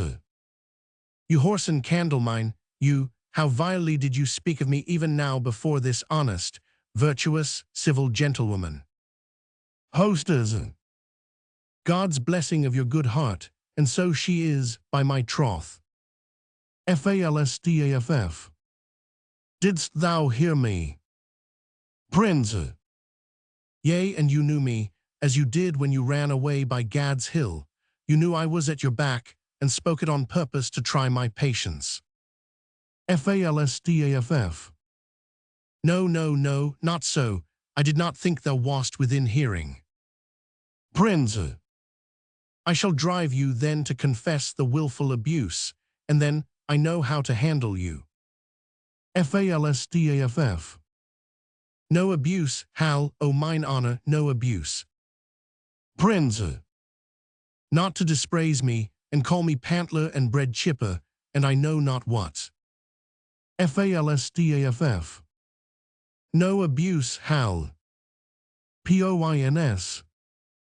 No abuse. Falstaff. No abuse, Ned, ith world honest Ned, none. I dispraised him before the wicked, that the wicked might not fall in love with thee, in which doing I have done the part of a careful friend and a true subject, and thy father is to give me thanks for it. No abuse, Hal, none, Ned, none, no faith, boys, none. Prince, see now whether pure fear and entire cowardice doth not make thee wrong this virtuous gentlewoman to close with us. Is she of the wicked? Is thine hostess here of the wicked? Or is thy boy of the wicked? Or honest Bardolph, whose zeal burns in his nose, of the wicked? Poins. Answer, thou dead elm, answer. Falstaff. The fiend hath pricked down Bardolph irrecoverable, and his face is Lucifer's privy kitchen, where he doth nothing but roast malt worms. For the boy, there is a good angel about him, but the devil outbids him too. Prince. For the women. Falstaff. For one of them she's in hell already, and burns poor souls. For other, I owe her money, and whether she be damned for that I know not. Hostess. No, I warrant you. Falstaff. No, I think thou art not, I think thou art quit for that. Mary, there is another indictment upon thee, for suffering flesh to be eaten in thy house, contrary to the law, for the which I think thou wilt howl. Hostess. All victuallers do so. What's a joint of mutton or two in a whole Lent? Prince. You, gentlewoman. Dull. What says your grace? Falstaff. His grace says that which his flesh rebels against. Pedo knocks at door. Hostess. Who knocks so loud at door? Look to door there, Francis. Enter Pedo. Prince. Pedo, how now, what news? P.T.O. The king your father is at Westminster, and there are 20 weak and wearied posts come from the north, and as I came along, I met and overtook a dozen captains, bareheaded, sweating, knocking at the taverns, and asking everyone for Sir John Falstaff. Prince. By heaven, Poins, I feel me much to blame, so idly to profane the precious time, when tempest of commotion, like the south, born with black vapor, doth begin to melt, and drop upon our bare, unarmed heads. Give me my sword and cloak, Falstaff, good night. Exeunt Prince, Poins, Pedo, and Bardolph. Falstaff. Now comes in the sweetest morsel of the night, and we must hence, and leave it unpicked. Knocking within, more knocking at the doors. Enter Bardolph. How now, what's the matter? Bardolph. You must away to court, sir, presently. A dozen captains stay at door for you. Falstaff. Pay the musicians, sirrah. Farewell, hostess, farewell, doll. You see, my good wenches, how men of merit are sought after. The undeserver may sleep when the man of action is called on. Farewell, good wenches. If I be not sent away post, I will see you again ere I go. Doll. I cannot speak, if my heart be not ready to burst. Well, sweet Jack, have a care of thyself. Falstaff. Farewell, farewell. Exeunt Falstaff and Bardolph. Hostess. Well, fare thee well. I have known thee these 29 years, come peace God time, but an honester and truer-hearted man, well, fare thee well. Bardolph. Mistress Tearsheet. Hostess. What's the matter? Bardolph. Bid Mistress Tearsheet come to my master. Hostess. Oh, run, doll, run, run, good doll, come, she comes blubbered. Yea, will you come, doll? Act 3. Scene 1, Westminster, the palace.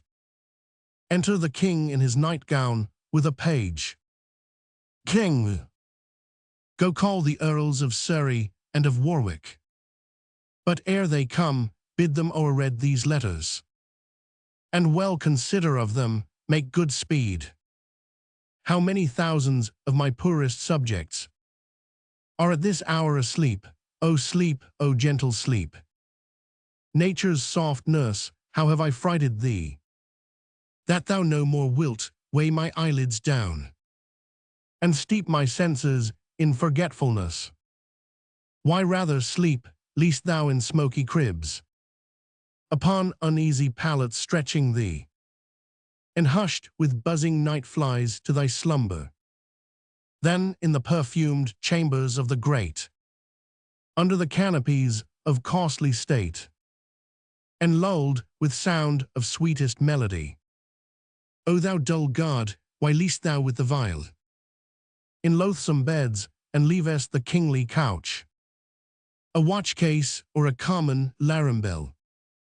Wilt thou, upon the high and giddy mast, seal up the ship-boy's eyes and rock his brains, in cradle of the rude imperious surge, and in the visitation of the winds, who take the ruffian billows by the top, curling their monstrous heads and hanging them, with deafing clamor in the slippery clouds, that with the hurly death itself awakes?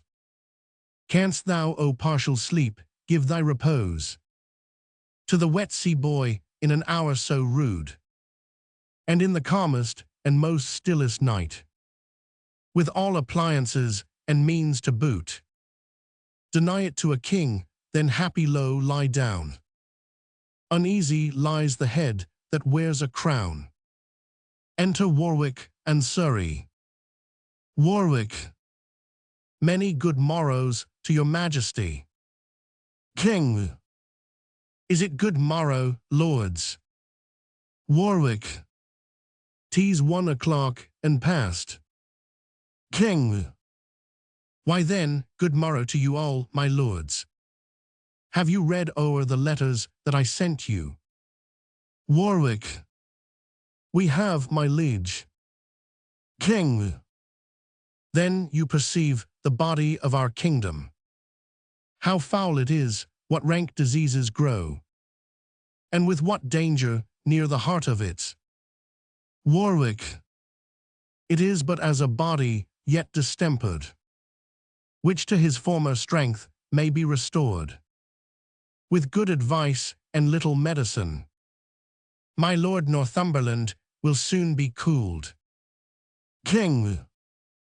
O God, that one might read the book of fate, and see the revolution of the times, make mountains level and the continent, weary of solid firmness, melt itself into the sea, and other times to see the beachy girdle of the ocean, too wide for Neptune's hips, how chances marks and changes fill the cup of alteration with divers liquors. Oh, if this were seen, the happiest youth viewing his progress through, what perils past, what crosses to ensue, would shut the book and sit him down and die. 'Tis not 10 years gone since Richard and Northumberland, great friends, did feast together, and in 2 years after were they at wars. It is but 8 years since this Percy was the man nearest my soul, who like a brother toiled in my affairs, and laid his love and life under my foot. Yea, for my sake, even to the eyes of Richard. Gave him defiance, but which of you was by? You, cousin Neville, as I may remember. When Richard, with his eye brimful of tears, then checked and rated by Northumberland, did speak these words, now proved a prophecy. Northumberland, thou ladder by the which my cousin Bolingbroke ascends my throne. Though then, God knows, I had no such intent. But that necessity so bode the state, that I and greatness were compelled to kiss. The time shall come, thus did he follow it. The time will come, that foul sin, gathering head, shall break into corruption, so went on, foretelling this same time's condition, and the division of our amity. Warwick. There is a history in all men's lives, figuring the natures of the times deceased, the which observed a man may prophesy, with a near aim of the main chance of things, as yet not come to life, who in their seeds and weak beginning lie intreasured. Such things become the hatch and brood of time. And by the necessary form of this, King Richard might create a perfect guess. That great Northumberland, then false to him, would of that seed grow to a greater falseness, which should not find a ground to root upon, unless on you, King. Are these things, then, necessities? Then let us meet them like necessities. And that same word even now cries out on us. They say the Bishop and Northumberland are 50,000 strong. Warwick. It cannot be, my lord.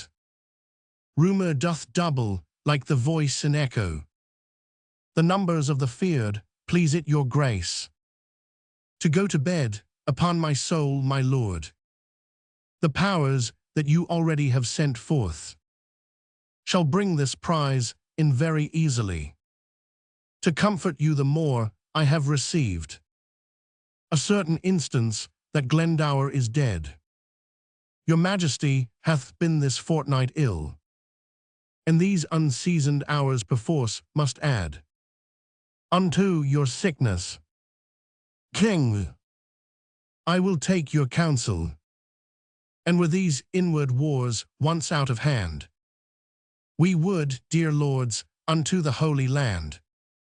Scene 2, Gloucestershire, before Justice Shallow's house. Enter Shallow and Silence, meeting, Mouldy, Shadow, Wart, Feeble, Bullcalf, a servant or two with them. Shallow. Come on, come on, come on. Give me your hand, sir, give me your hand, sir, an early stirrer by the rood, and how doth my good cousin Silence? Silence. Good morrow, good cousin Shallow. Shallow. And how doth my cousin, your bedfellow, and your fairest daughter and mine, my goddaughter Ellen? Silence. Alas, a black ousel, cousin Shallow. Shallow. By yea and no, sir, I dare say my cousin William is become a good scholar. He is at Oxford still, is he not? Silence. Indeed, sir, to my cost. Shallow. He must then to the Inns Court shortly. I was once of Clement's Inn, where I think they will talk of mad Shallow yet. Silence. You were called lusty Shallow, then, cousin. Shallow. By the mass I was called anything, and I would have done anything indeed too, and roundly too. There was I, and little John Doit of Staffordshire, and Black George Barnes, and Francis Pickburn, and Will Squell, a Cotswold man. You had not four such swingebucklers in all the Inns Court again. And I may say to you, we knew where the Bonarobas were, and had the best of them all at commandment. Then was Jack Falstaff, now Sir John, a boy, and page to Thomas Mowbray, Duke of Norfolk. Silence. This Sir John, cousin, that comes hither anon about soldiers. Shallow. The same Sir John, the very same. I see him break Scoggins' head at the court gate, when he was a crack not thus high, and the very same day did I fight with one Samson Stockfish, a fruiterer, behind Gray's Inn. Jesu, Jesu, the mad days that I have spent, and to see how many of my old acquaintance are dead. Silence. We shall all follow, cousin. Shallow.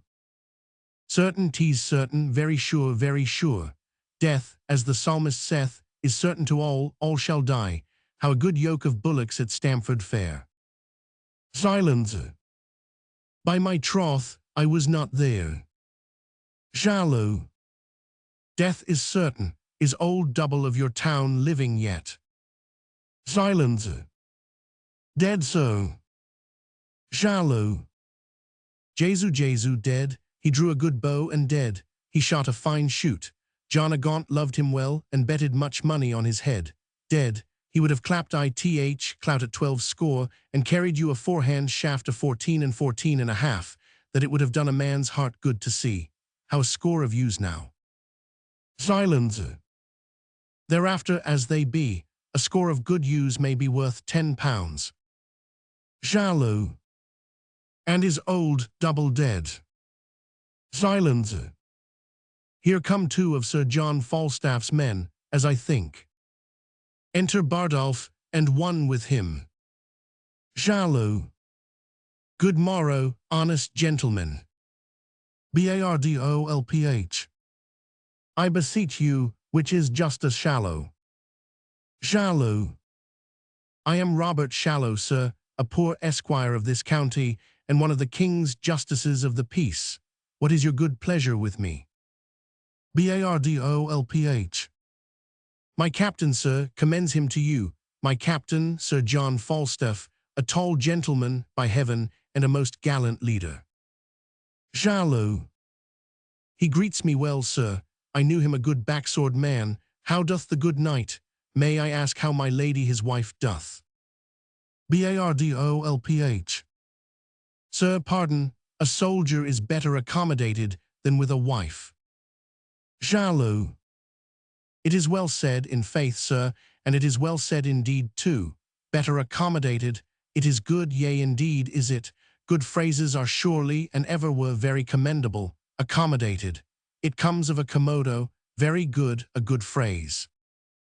Bardolph. Pardon, sir, I have heard the word phrase call you it. By this day I know not the phrase, but I will maintain the word with my sword to be a soldier-like word, and a word of exceeding good command, by heaven. Accommodated, that is when a man is, as they say, accommodated, or when a man is being whereby he may be thought to be accommodated, which is an excellent thing. Shallow. It is very just. Enter Falstaff. Look, here comes good Sir John. Give me your good hand, give me your worship's good hand. By my troth, you like well and bear your years very well. Welcome, good Sir John. Falstaff. I am glad to see you well, good Master Robert Shallow, Master Shurcard, as I think. Shallow. No, Sir John, it is my cousin Silence, in commission with me. Falstaff. Good Master Silence, it well befits you should be of the peace. Silence. Your good worship is welcome. Falstaff. Fie, this is hot weather, gentlemen. Have you provided me here 6 sufficient men? Shallow. Marry have we, sir, will you sit? Falstaff. Let me see them, I beseech you. Shallow. Where's the roll, where's the roll, where's the roll? Let me see, let me see, let me see. So. Yea, marry, sir, Ralph Mouldy, let them appear as I call, let them do so, let them do so. Let me see, where is Mouldy? Mouldy. Here, an it please you. Shallow. What think you, Sir John? A good-limbed fellow, young, strong, and of good friends. Falstaff. Is thy name Mouldy? Mouldy. Yea, an't please you. Falstaff. 'Tis the more time thou wert used. Jaloux. Ha ha ha, most excellent, I faith, things that are mouldy lack use. Very singular good, in faith, well said, Sir John, very well said. Falstaff. Prick him. Mouldy. I was pricked well enough before, and you could have let me alone. My old dame will be undone now for one to do her husbandry and her drudgery. You need not to have pricked me, there are other men fitter to go out than I. Falstaff. Go to, peace, Mouldy, you shall go. Mouldy, it is time you were spent. Mouldy. Spend. Jaloux. Peace, fellow, peace, stand aside, know you where you are, for th other, Sir John, let me see, Simon Shadow. Falstaff. Yea, Mary, let me have him to sit under, he's like to be a cold soldier. Jaloux. Where's Shadow? Shadow. Here, sir. Falstaff. Shadow, whose son art thou? Shadow. My mother's son, sir. Falstaff. Thy mother's son, like enough, and thy father's shadow. So the son of the female is the shadow of the male. It is often so indeed, but much of the father's substance. Jaloux. Do you like him, Sir John? Falstaff. Shadow will serve for summer. Prick him, for we have a number of shadows to fill up the muster book. Jaloux. Thomas Ward. Falstaff. Where is he? Ward. Here, sir. Falstaff. Is thy name Ward? Ward. Yea, sir. Falstaff. Thou art a very ragged wart. Jaloux. Shall I prick him, Sir John? Falstaff. It were superfluous, for his apparel is built upon his back, and the whole frame stands upon pins. Prick him no more. Jaloux. Ha ha ha, you can do it, sir, you can do it. I commend you well, Francis Feeble. Feeble. Here, sir. Falstaff. What trade art thou, Feeble? Feeble. A woman's tailor, sir. Jaloux. Shall I prick him, sir? Falstaff. You may, but if he had been a man's tailor, he'd pricked you. Wilt thou make as many holes in an enemy's battle as thou hast done in a woman's petticoat? Feeble. I will do my good will, sir, you can have no more. Falstaff. Well said, good woman's tailor. Well said, courageous Feeble, thou wilt be as valiant as the wrathful dove or most magnanimous mouse. Prick the woman's tailor. Well, Master Shallow, deep Master Shallow. Feeble. I would Wart might have gone, sir. Falstaff. I would thou wert a man's tailor, that thou mightst mend him and make him fit to go. I cannot put him to a private soldier that is the leader of so many thousands. Let that suffice, most forcible Feeble. Feeble. It shall suffice, sir. Falstaff. I am bound to thee, Reverend Feeble. Who is next? Jaloux. Peter Bulcalf, O.T.H. Green. Falstaff. Yea, Mary, let's see Bulcalf. Bullcalf. Here, sir. Falstaff. Fore God, a likely fellow. Come, prick me Bulcalf till he roar again. Bullcalf. O Lord, good my Lord Captain. Falstaff. What dost thou roar before thou art pricked? Bullcalf. O Lord, sir, I am a diseased man.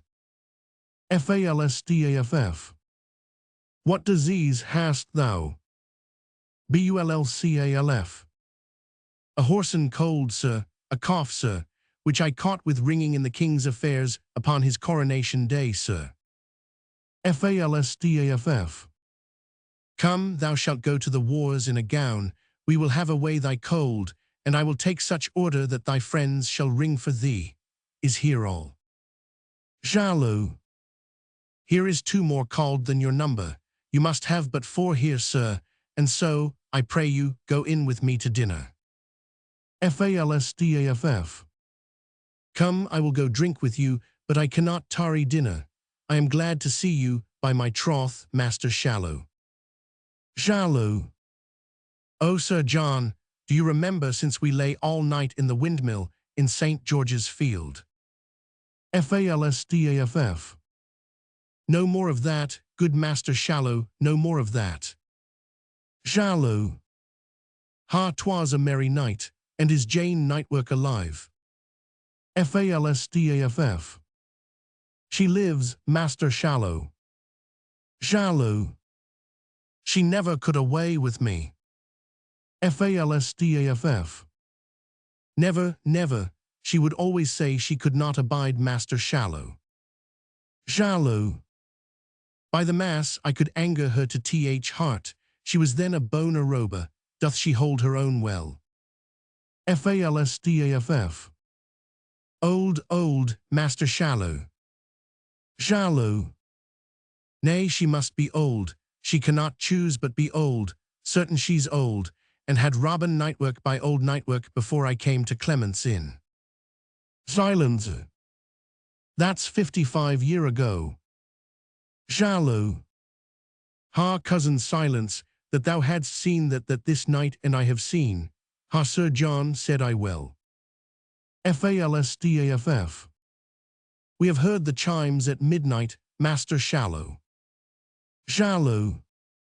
That we have, that we have, that we have, in faith, Sir John, we have. Our watchword was hem, boys. Come, let's to dinner, come, let's to dinner. Jesus, the days that we have seen, come, come. Exeunt Falstaff, Shallow, and silence. Bullcalf. Good Master Corporate Bardolph, stand my friend, and here's 4 hairy 10 shillings in French crowns for you. In very truth, sir, I had as lief be hanged, sir, as go. And yet, for mine own part, sir, I do not care, but rather because I am unwilling, and for mine own part, have a desire to stay with my friends. Else, sir, I did not care, for mine own part, so much. Bardolph. Go to, stand aside. Mouldy. And good Master Corporal Captain, for my old dame's sake, stand my friend. She has nobody to do anything about her when I am gone, and she is old, and cannot help herself. You shall have 40, sir. Bardolph. Go to, stand aside. Feeble. By my troth I care not, a man can die but once, we owe God a death, I'll ne'er bear a base mind, and be my destiny so, and be not so, no man's too good to serve's prince, and let it go which way it will, he that dies this year is quit for the next. Bardolph. Well said, art a good fellow. Feeble. Faith, I'll bear no base mind. Enter Falstaff and the justices. Falstaff. Come, sir, which men shall I have? Jaloux. 4 of which you please. Bardolph. Sir, a word with you. I have £3 to free Mouldy and Bullcalf. Falstaff. Go to, well. Jaloux. Come, Sir John, which 4 will you have? Falstaff. Do you choose for me? Jaloux. Marry then, Mouldy, Bullcalf, Feeble, and Shadow. Falstaff. Mouldy and Bullcalf, for you, Mouldy, stay at home till you are past service, and for your part, Bullcalf, grow till you come unto it. I will none of you. Jaloux. Sir John, do not yourself wrong. They are your likeliest men, and I would have you served with the best. Falstaff. Will you tell me, Master Shallow, how to choose a man? Care I for the limb, the thews, the stature, bulk, and big semblance of a man? Give me the spirit, Master Shallow. Here's Wart. You see what a ragged appearance it is. He shall charge you and discharge you with the motion of a pewterer's hammer, come off and on swifter than he that gibbets on the brewer's bucket. And this same half-faced fellow, Shadow, give me this man. He presents no mark to the enemy. The foeman may with as great aim level at the edge of a penknife. And for a retreat, how swiftly will this feeble, the woman's tailor, run off. Oh, give me the spare men, and spare me the great ones. Put me a caliver into Wart's hand, Bardolph. Bardolph. Hold Wart, traverse, thars. Falstaff.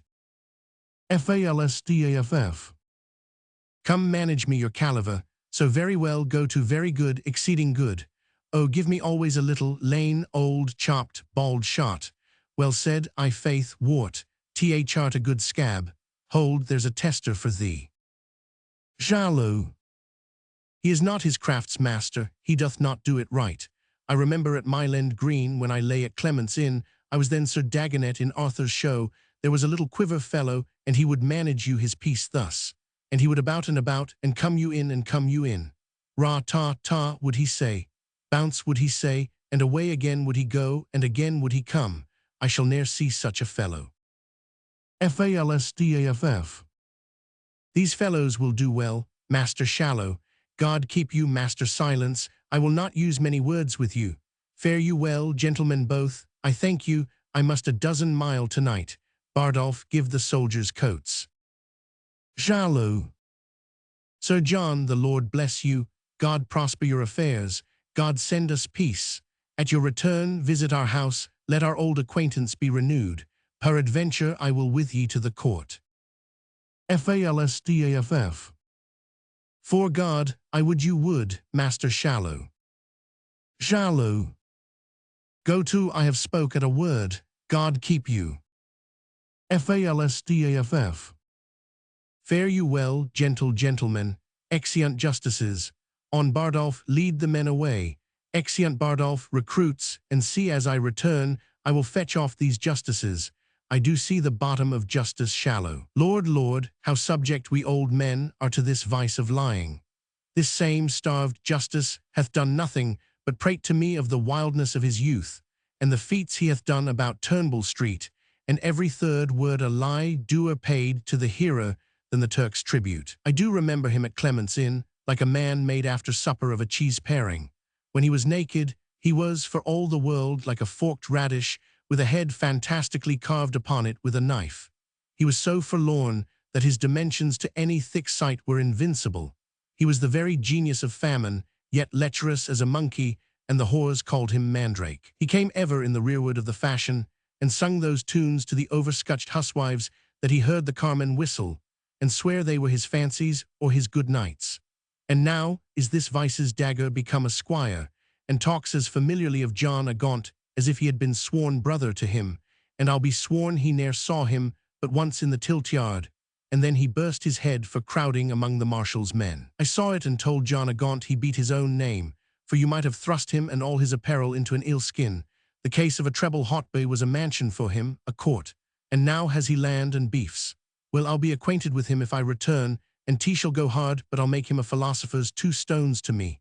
If the young dace be a bait for the old pike, I see no reason in the law of nature but I may snap at him. Let time shape, and there an end. Act 4. Scene 1, Yorkshire, Galtree Forest. Enter the Archbishop of York, Mowbray, Hastings, and others. Archbishop. What is this forest called? Hastings. 'Tis Galtree Forest, and tea shall please your grace. Archbishop. Here stand, my lords, and send discoverers forth to know the numbers of our enemies. Hastings. We have sent forth already. Archbishop.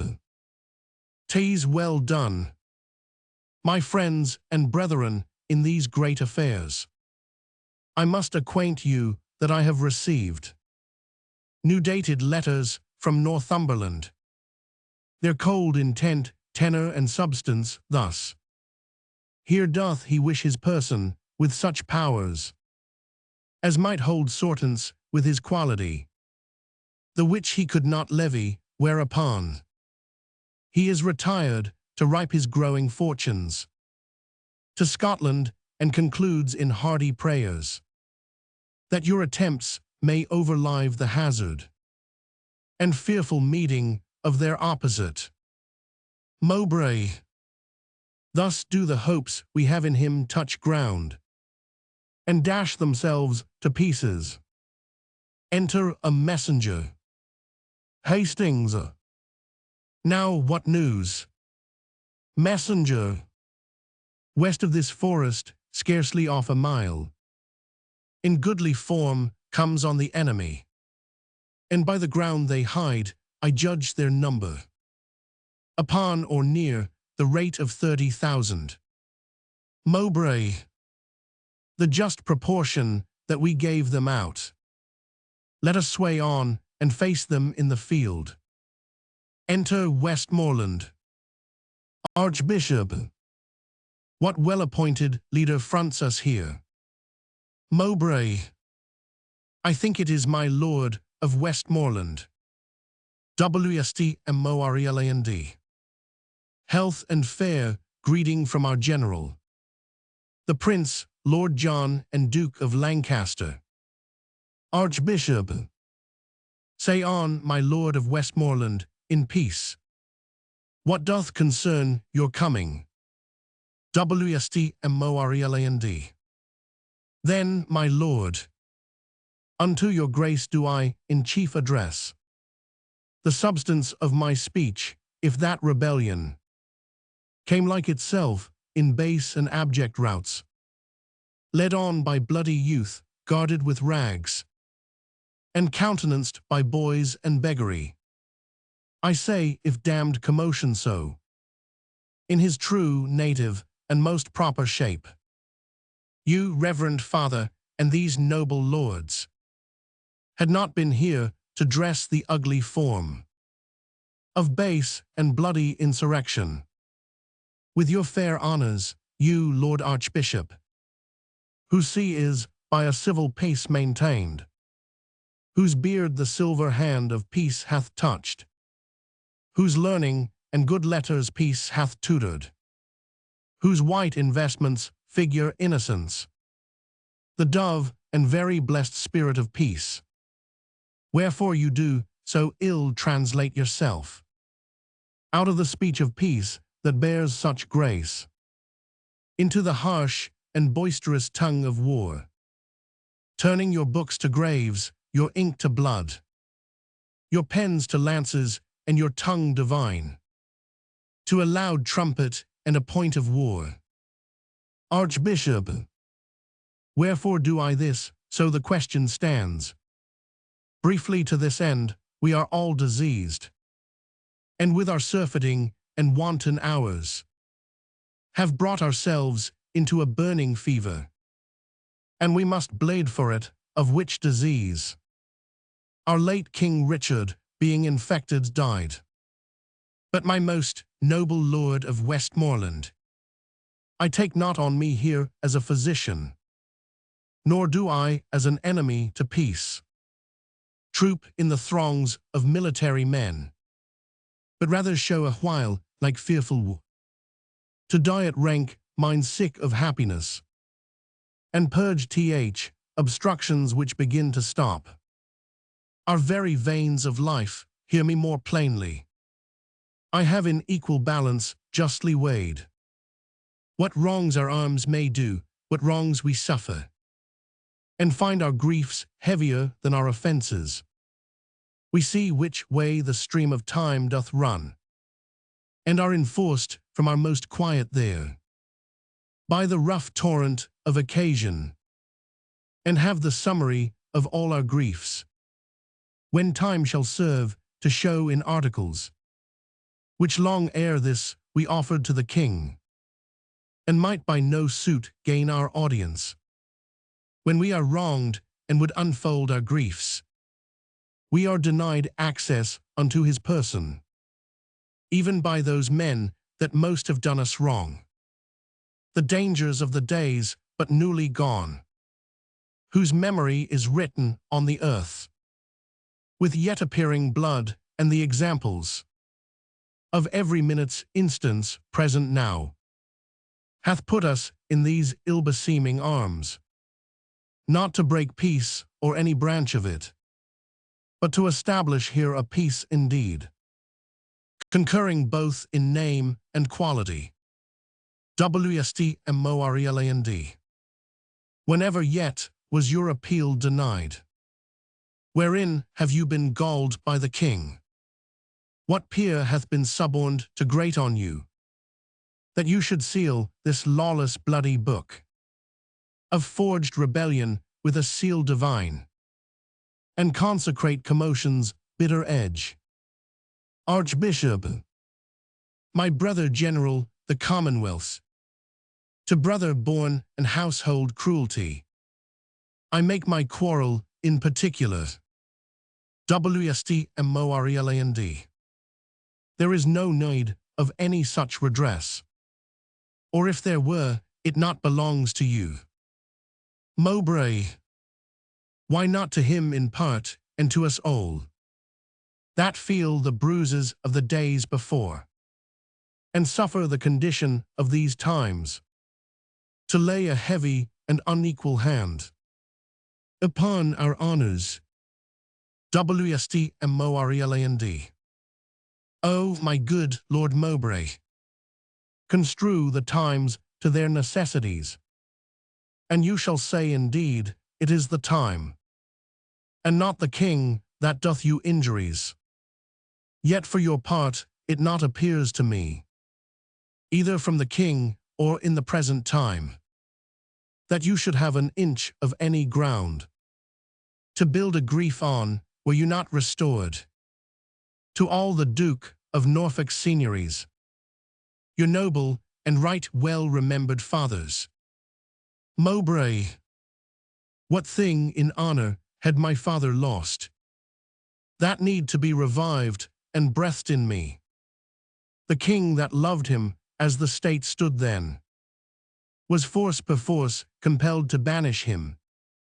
And then that Henry Bolingbroke and he, being mounted and both roused in their seats, their neighing coursers daring of the spur, their armed staves in charge, their beavers down, their eyes of fire sparkling through sights of steel, and the loud trumpet blowing them together.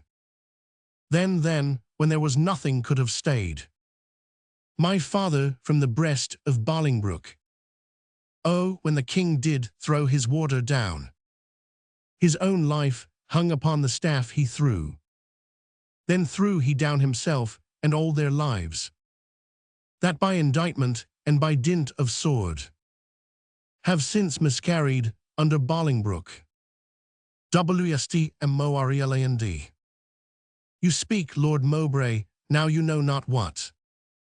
The Earl of Hereford was reputed then in England the most valiant gentleman, who knows on whom fortune would then have smiled. But if your father had been victor there, he ne'er had borne it out of Coventry, for all the country in a general voice cried hate upon him, and all their prayers and love were set on Hereford, whom they doted on, and blessed and graced indeed more than the king. But this is mere digression from my purpose. Here come I from our princely general, to know your griefs, to tell you from his grace, that he will give you audience, and wherein it shall appear that your demands are just, you shall enjoy them, everything set off, that might so much as think you enemies. Mowbray, but he hath forked us to compel this offer, and it proceeds from policy, not love. Wstmorland. Mowbray, you overween to take it so. This offer comes from mercy, not from fear. For lo, within a ken our army lies, upon mine honor, all too confident to give admittance to a thought of fear. Our battle is more full of names than yours. Our men more perfect in the use of arms. Our armor all is strong, our cause the best. Then reason will our hearts should be as good. Say you not then our offer is compelled. Mowbray. Well, by my will, we shall admit no parley. Wstmorland. That argues but the shame of your offense. A rotten case abides no handling. Hastings. Hath the Prince John a full commission, in very ample virtue of his father, to hear and absolutely to determine of what conditions we shall stand upon. Wstmorland. That is intended in the general's name. I muse you make so slight a question. Archbishop. Then take, my lord of Westmoreland, this schedule. For this contains our general grievances, each several article herein redressed.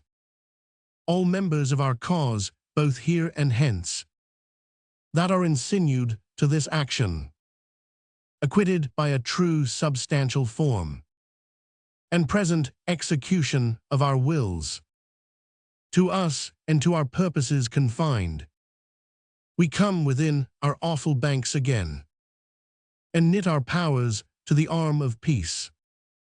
Wstmorland. This will I show the general, please you, lords. In sight of both our battles we may meet, and either end in peace, which God so frame, or to the place of difference call the swords, which must decide it. Archbishop. My lord, we will do so. Exit Westmoreland. Mowbray. There is a thing within my bosom tells me that no conditions of our peace can stand. Hastings.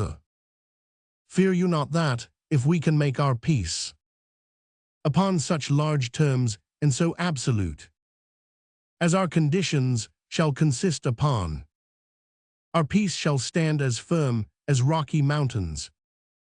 Mowbray.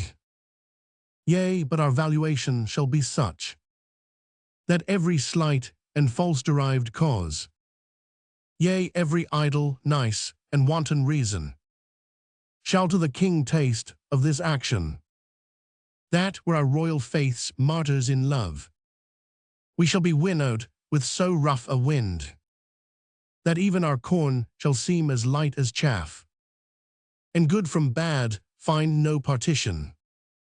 Archbishop.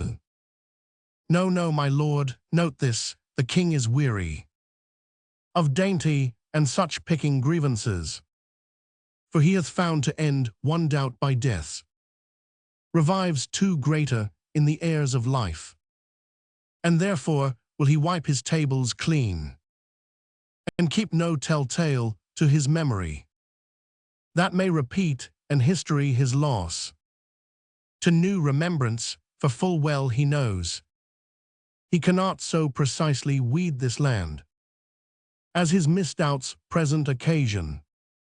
His foes are so enrooted with his friends, that plucking to unfix an enemy, he doth unfasten so and shake a friend, so that this land, like an offensive wife, that hath enraged him on to offer strokes, as he is striking, holds his infant up, and hangs resolved correction in the arm, that was upreared to execution. Hastings. Besides, the king hath wasted all his rods on late offenders that he now doth lack, the very instruments of chastisement, so that his power, like to a fangless lion, may offer but not hold. Archbishop. 'Tis very true, and therefore be assured, my good Lord Marshal, if we do now make our atonement well, our peace will, like a broken limb united, grow stronger for the breaking. Mowbray. Be it so. Here is returned my lord of Westmoreland. Enter Westmoreland. Wstmorland. The prince is here at hand, pleaseth your lordship. To meet his grace just distance tween our armies. Mowbray. Your grace of York, in God's name then set forward. Archbishop. Before and greet his grace, my lord we come. Scene 2, another part of the forest.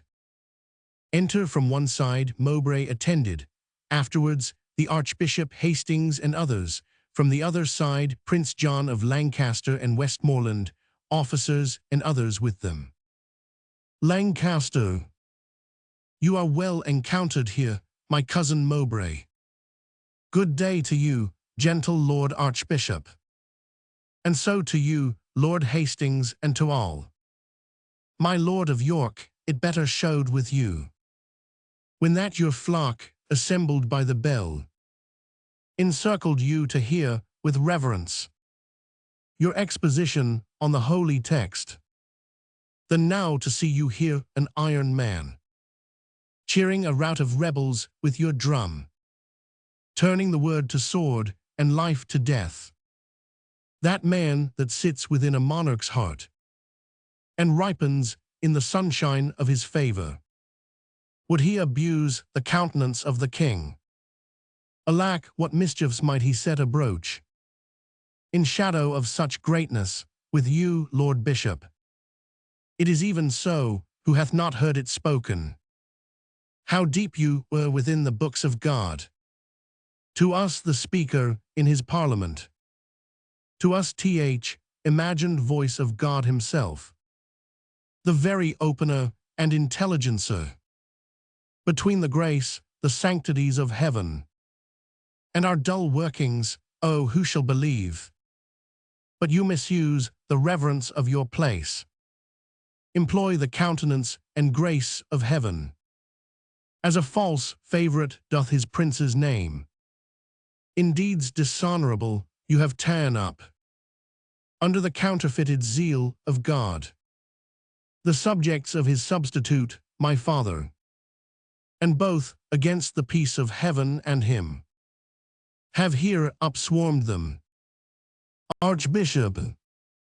Good my lord of Lancaster, I am not here against your father's peace, but as I told my lord of Westmoreland, the time misordered doth, in common sense, crowd us and crush us to this monstrous form.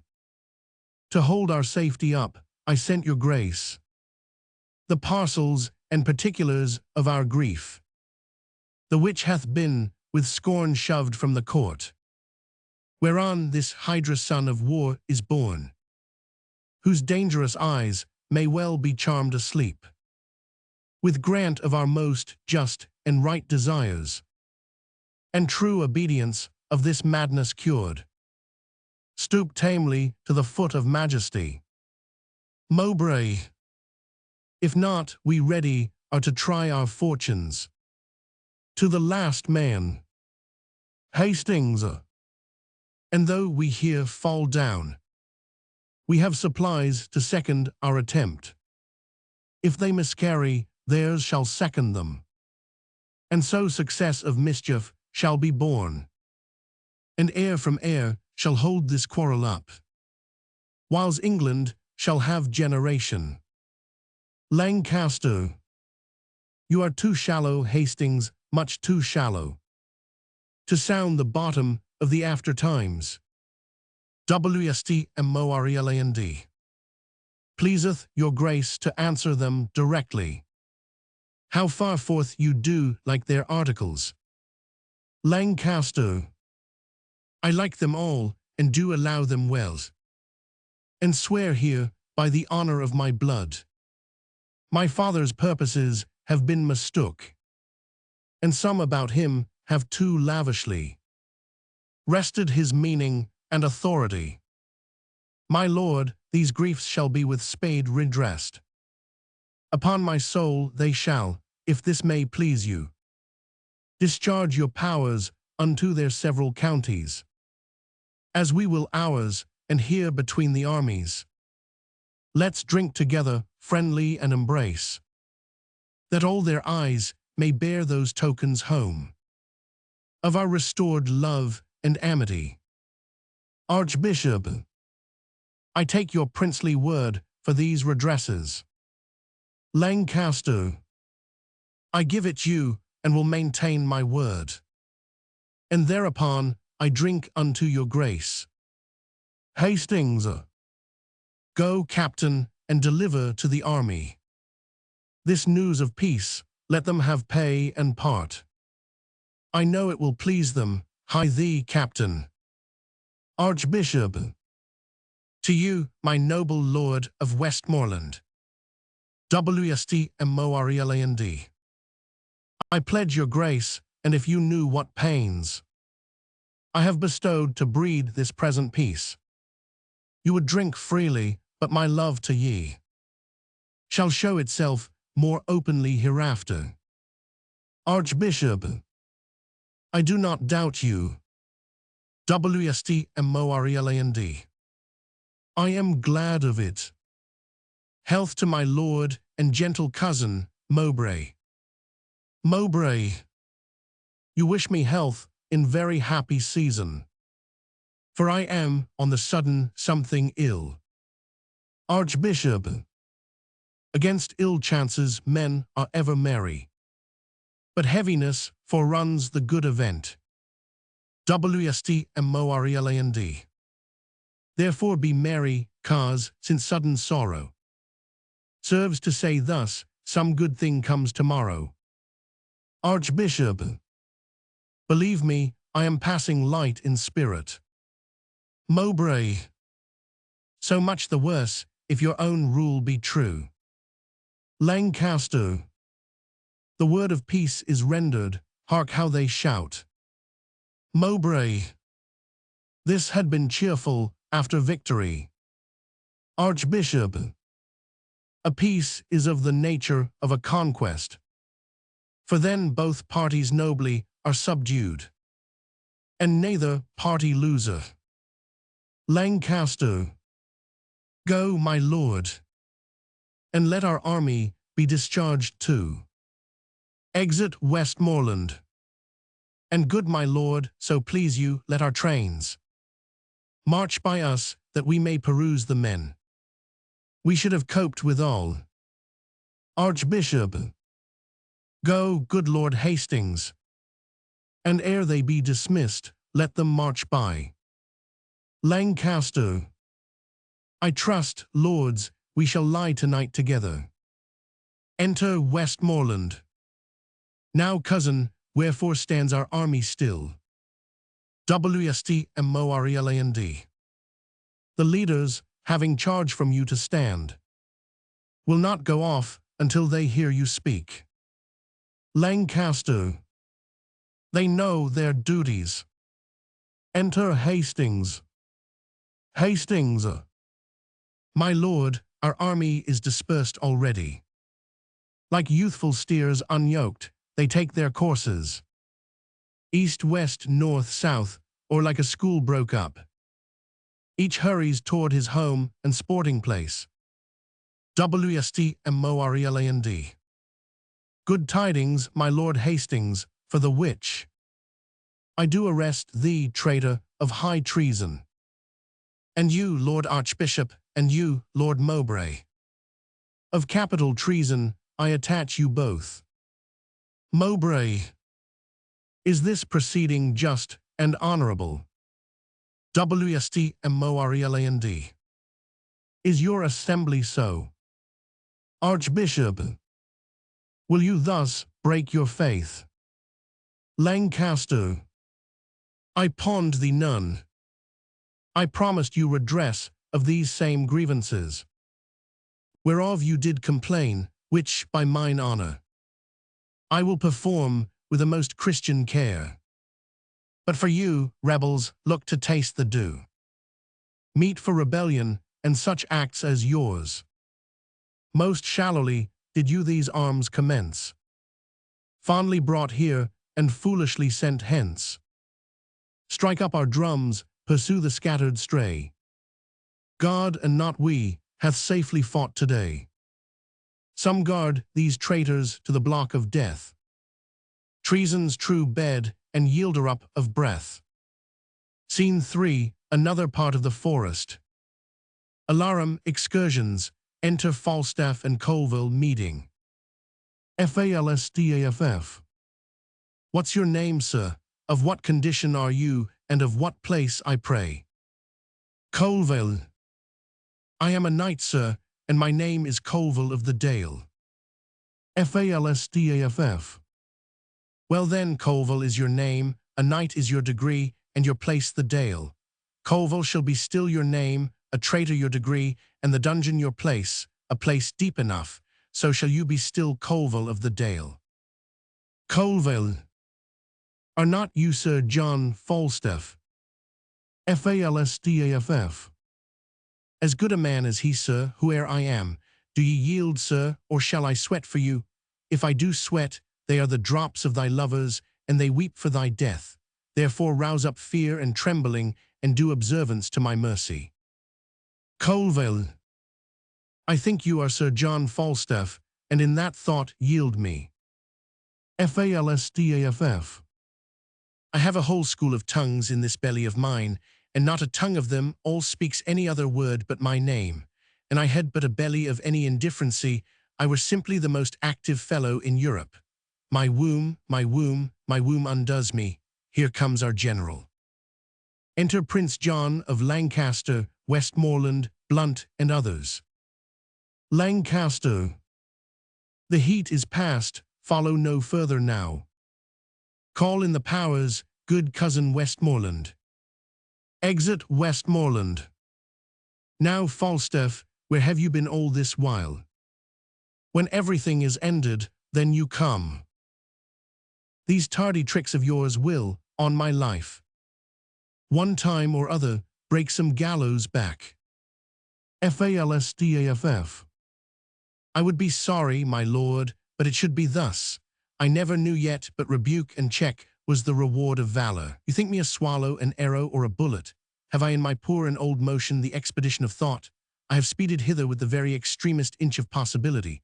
I have founded 90 and odd posts, and here, travel tainted as I am, have in my pure and immaculate valor taken Sir John Colville of the Dale, a most furious knight and valorous enemy. But what of that? He saw me and yielded, that I may justly say, with the hook-nosed fellow of Rome, I came, saw, and overcame. Lancaster. It was more of his courtesy than your deserving. Falstaff. I know not, here he is, and here I yield him. I beseech your grace, let it be booked with the rest of this day's deeds, or by the Lord, I will have it in a particular ballad else, with mine own picture on the top on't, Colville kissing my foot. To the which course if I be enforced, if you do not all show like gilt tuppences to me, and I in the clear sky of fame ocean you as much as the full moon doth the cinders of the element, which show like pins heads to her, believe not the word of the noble. Therefore let me have right, and let desert mount. Lancaster. Thine's too heavy to mount. Falstaff. Let it shine, then. Lancaster. Thine's too thick to shine. Falstaff. Let it do something, my good lord, that may do me good, and call it what you will. Lancaster. Is thy name Colville? Colville. It is, my lord. Lancaster. A famous rebel art thou, Colville. Falstaff. And a famous true subject took him. Colville. I am, my lord, but as my betters are. That led me hither, had they been ruled by me. You should have won them dearer than you have. Falstaff. I know not how they sold themselves, but thou, like a kind fellow, gavest thyself away gratis, and I thank thee for thee. Enter Westmoreland. Lancaster. Now have you left pursuit. Wstmorland. Retreat is made, and execution stayed. Lancaster. Send Colville with his confederates to York to present execution. Blunt, lead him hence, and see you guard him sure. Exeunt Blunt and others with Colville. And now dispatch we toward the court, my lords. I hear the king my father is sore sick. Our news shall go before us to his majesty, which cousin you shall bear to comfort him. And we with sober speed will follow you. Falstaff. My lord, I beseech you give me leave to go through Gloucestershire, and when you come to court, stand my good lord, pray, in your good report. Lancaster. Fare you well, Falstaff, I in my condition shall better speak of you than you deserve. Exeunt all but Falstaff. Falstaff. I would you had but the wit, 'twere better than your dukedom. Good faith, this same young sober-blooded boy doth not love me, nor a man cannot make him laugh. But that's no marvel, he drinks no wine.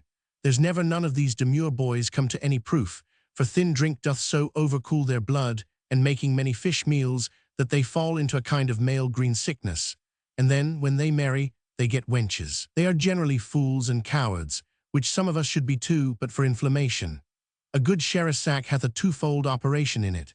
It ascends me into the brain, dries me there all the foolish and dull and cruddy vapours which environ it, makes it apprehensive, quick, forgettive, full of nimble, fiery, and delectable shapes, which, delivered o'er to the voice, the tongue, which is the birth, becomes excellent wit. The second property of your excellent sherris is the warming of the blood, which, before cold and settled, left the liver white and pale, which is the badge of pusillanimity and cowardice. But the sherris warms it, and makes it course from the inwards to the parts, extremes. It illumineth the face, which as a beacon gives warning to all the rest of this little kingdom, man, to arm. And then the vital commoners and inland petty spirits muster me all to their captain, the heart, who, great and puffed up with this retinue, doth any deed of courage, and this valor comes of sherris. So that skill in the weapon is nothing without sack, for that sets it a work, and learning a mere hoard of gold kept by a devil, till sack commences it, and sets it in act and use. Hereof comes it that Prince Harry is valiant, for the cold blood he did naturally inherit of his father he hath, like lean, sterile, and bare land, manured, husbanded and tilled with excellent endeavour of drinking good and good store of fertile sherris, that he is become very hot and valiant.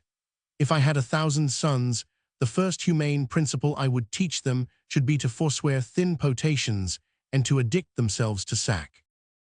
Enter Bardolph. How now, Bardolph? Bardolph. The army is discharged all and gone. Falstaff. Let them go, I'll through Gloucestershire, and there will I visit Master Robert Shallow, Esquire. I have him already tempering between my finger and my thumb, and shortly will I seal with him. Come away. Scene 4, Westminster, the Jerusalem Chamber. Enter the King, Warwick, Thomas Duke of Clarence, and Humphrey Duke of Gloucester, and others. King. Now, lords, if God doth give successful end to this debate that bleedeth at our doors, we will our youth laid on to higher fields, and draw no swords, but what are sanctified. Our navy is addressed, our power collected, our substitutes in absence well invested, and everything lies level to our wish. Only we want a little personal strength, and pause us till these rebels now afoot come underneath the yoke of government. Warwick, both which we doubt not, but your majesty shall soon enjoy. King. Humphrey, my son of Gloucester, where is the prince your brother? Gloucester. I think he's gone to hunt, my lord, at Windsor. King. And how accompanied? Gloucester. I do not know, my lord. King. Is not his brother Thomas of Clarence with him. Gloucester. No, my good lord, he is in presence here. Chapter 150, Errants. What would my lord and father? King. Nothing but well to thee, Thomas of Clarence. How chance thou art not with the prince thy brother? He loves thee, and thou dost neglect him, Thomas. Thou hast a better place in his affection than all thy brothers. Cherish it, my boy, and noble offices thou mayst effect of mediation after I am dead, between his greatness and thy other brethren. Therefore omit him not, blunt not his love, nor lose the good advantage of his grace, by seeming cold or careless of his will. For he is gracious if he be observed. He hath a tear for pity, and a hand open as day for melting charity. Yet notwithstanding, being incensed, he's flint, as humorous as winter, and as sudden as flaws congealed in the spring of day. His temper, therefore, must be well observed. Chide him for faults, and do it reverently, when you perceive his blood inclined to mirth. But being moody, give him time and scope, till that his passions, like a whale on ground, confound themselves with working. Learn this, Thomas, and thou shalt prove a shelter to thy friends, a hoop of gold to bind thy brothers in, that the united vessel of their blood, mingled with venom of suggestion, as force perforce the age will pour it in, shall never leak, though it do work as strong as aconitum or rash gunpowder. Chapter 150, Errants. I shall observe him with all care and love. King.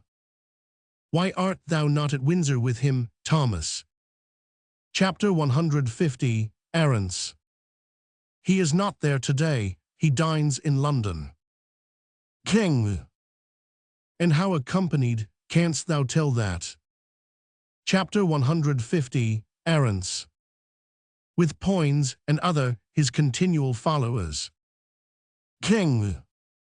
Most subject is the fattest soil to weeds, and he, the noble image of my youth, is overspread with them. Therefore my grief stretches itself beyond the hour of death.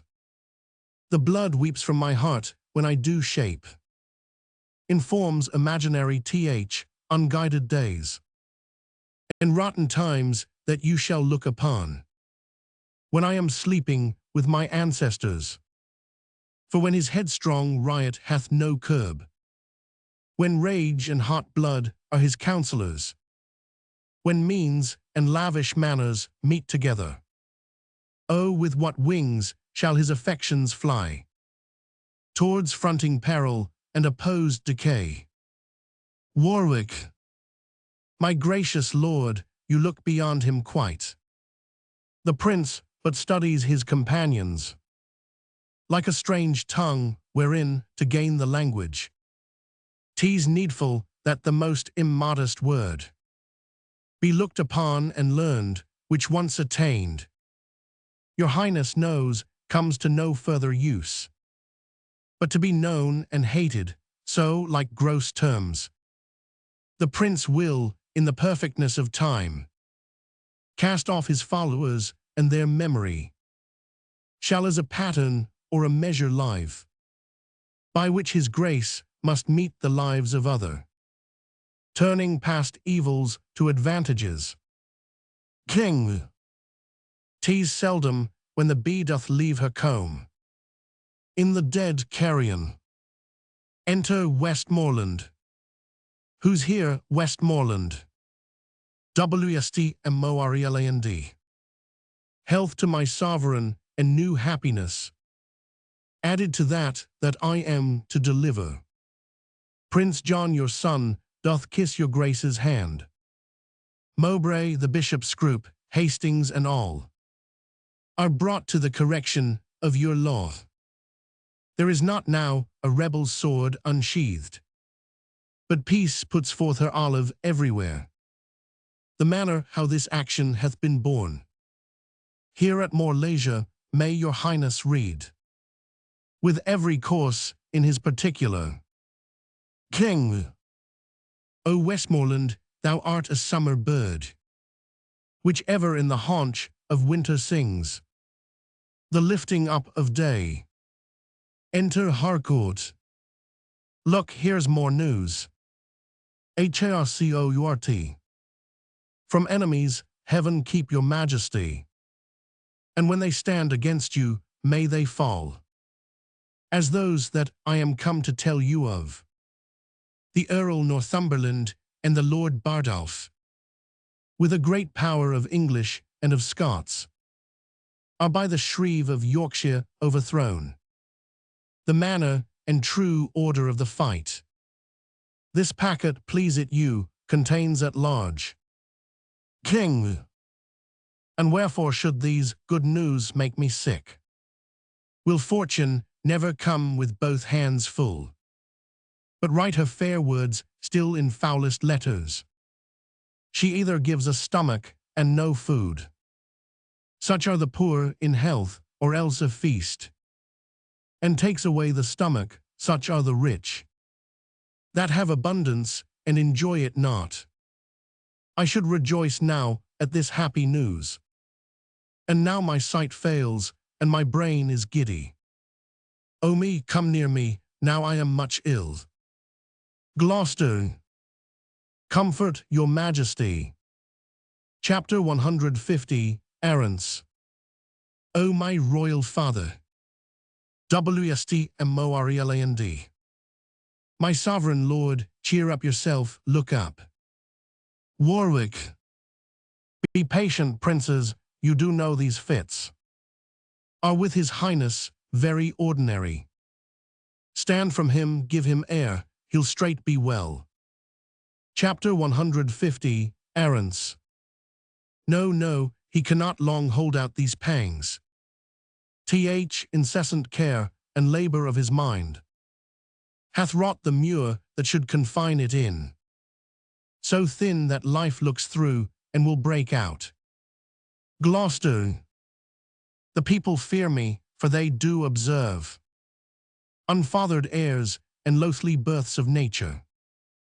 The seasons change their manners as the year had found some months asleep and leaped them over. Chapter 150, Errants. The river hath thrice flowed, no ebb between, and the old folk, time's doting chronicles, say it did so a little time before, that our great-grandsire Edward sicked and died. Warwick. Speak lower, princes, for the king recovers. Gloucester. This apoplexy will certain be his end. King. I pray you take me up, and bear me hence into some other chamber, softly pray. Scene 5, another chamber. The king lying on a bed, Clarence, Gloucester, Warwick, and others in attendance. King. Let there be no noise made, my gentle friends, unless some dull and favorable hand will whisper music to my weary spirit. Warwick. Call for the music in the other room. King. Set me the crown upon my pillow here. Chapter 150, Errants. His eye is hollow, and he changes much. Warwick. Less noise, less noise. Enter Prince Henry. Prince. Who saw the Duke of Clarence.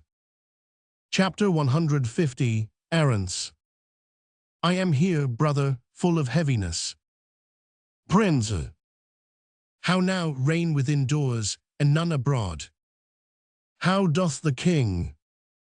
Gloucester. Exceeding ill. Prince. Heard he the good news yet? Tell it him. Gloucester. He altered much, upon the hearing it. Prince, if he be sick with joy, he'll recover without physic. Warwick, not so much noise, my lords, sweet prince, speak low. The king your father is disposed to sleep. Chapter 150, Errants. Let us withdraw into the other room. Warwick, wilt please your grace to go along with us? Prince, no, I will sit and watch here by the king. Exeunt all but the prince. Why doth the crown lie there upon his pillow, being so troublesome a bedfellow? O polished perturbation, golden care, that keeps thee the ports of slumber open wide. To many a watchful night, sleep with it now, yet not so sound and half so deeply sweet, as he whose brow with homely biggin bound snores out the watch of night, O majesty. When thou dost pinch thy bearer, thou dost sit like a rich armor worn in heat of day, that scalds thee with safety by his gates of breath. There lies a downy feather which stirs not. Did he suspire that light and weightless down, perforce must move, my gracious lord, my father. This sleep is sound indeed, this is a sleep that from this golden rigol hath divorced so many English kings. Thy due from me is tears and heavy sorrows of the blood, which nature, love, and filial tenderness shall, O dear father, pay thee plenteously. My due from thee is this imperial crown, which, as immediate from thy place and blood, derives itself to me, lo, where it sits, which God shall guard and put the world's whole strength into one giant arm, it shall not force. This lineal honor from me, this from thee, will I to mine leave, as 'tis left to me. King. Warwick, Gloucester, Clarence. Enter Warwick, Gloucester, Clarence, and the rest. Chapter 150, Errants. Doth the king call? Warwick, what would your majesty, how fares your grace? King, why did you leave me here alone, my lords? Chapter 150, Errants. We left the prince my brother here, my liege, who undertook to sit and watch by you. King, the Prince of Wales, where is he? Let me see him. He is not here. Warwick, this door is open, he is gone this way. Gloucester, he came not through the chamber where we stayed. King, where is the crown, who took it from my pillow? Warwick, when we withdrew, my liege, we left it here. King, the prince hath ta'en it hence, go seek him out. Is he so hasty that he doth suppose my sleep my death? Find him, my lord of Warwick, chide him hither. This part of his conjoins with my disease, and helps to end me. See, sons, what things you are. How quickly nature falls into revolt when gold becomes her object. For this the foolish, over-careful fathers have broke their sleep with thoughts, their brains with care, their bones with industry. For this they have engrossed and piled up the cankered heaps of strange-achieved gold. For this they have been thoughtful to invest their sons with arts and martial exercises, when, like the bee, tolling from every flower, the virtuous sweets, our thighs packed with wax, our mouths with honey, we bring it to the hive, and like the bees, are murdered for our pains. This bitter taste yields his engrossments to the ending father. Enter Warwick. Now where is he that will not stay so long? till his friend's sickness hath determined me. Warwick. My lord, I found the prince in the next room, washing with kindly tears his gentle cheeks, with such a deep demeanor in great sorrow, that tyranny which never quaffed but blood, would by beholding him have washed his knife. With gentle eye drops he is coming hither. King. But wherefore did he take away the crown? Enter Prince Henry. Lo, where he comes, come hither to me, Harry. Depart the chamber, leave us here alone. Exeunt Warwick and the rest. Prince. I never thought to hear you speak again. King. Thy wish was father, Harry, to that thought. I stay too long by thee, I weary thee. Dost thou so hunger for mine empty chair, that thou wilt needs invest thee with my honors? Before thy hour be ripe, O foolish youth, thou seek'st the greatness that will overwhelm thee. Stay but a little, for my cloud of dignity is held from falling with so weak a wind, that it will quickly drop, my day is dim. Thou hast stolen that which after some few hours were thine without offense, and at my death thou hast sealed up my expectation. Thy life did manifest thou lovedst me not, and thou wilt have me die assured of it. Thou hidst 1,000 daggers in thy thoughts, which thou hast whetted on thy stony heart, to stab at half an hour of my life. What, canst thou not forbear me half an hour? Then get thee gone, and dig my grave thyself, and bid the merry bells ring to thine ear, that thou art crowned, not that I am dead. Let all the tears that should bedew my hearse be drops of balm to sanctify thy head. Only compound me with forgotten dust. Give that which gave thee life unto the worms.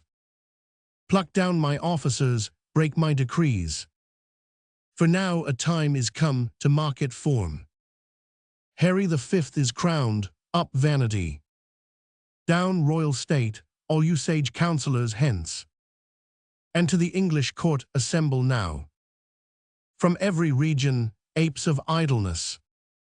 Now, neighbor confines, purge you of your scum. Have you a ruffian that will swear, drink, dance, revel the night, rob, murder, and commit the oldest sins, the newest kind of ways? Be happy, he will trouble you no more.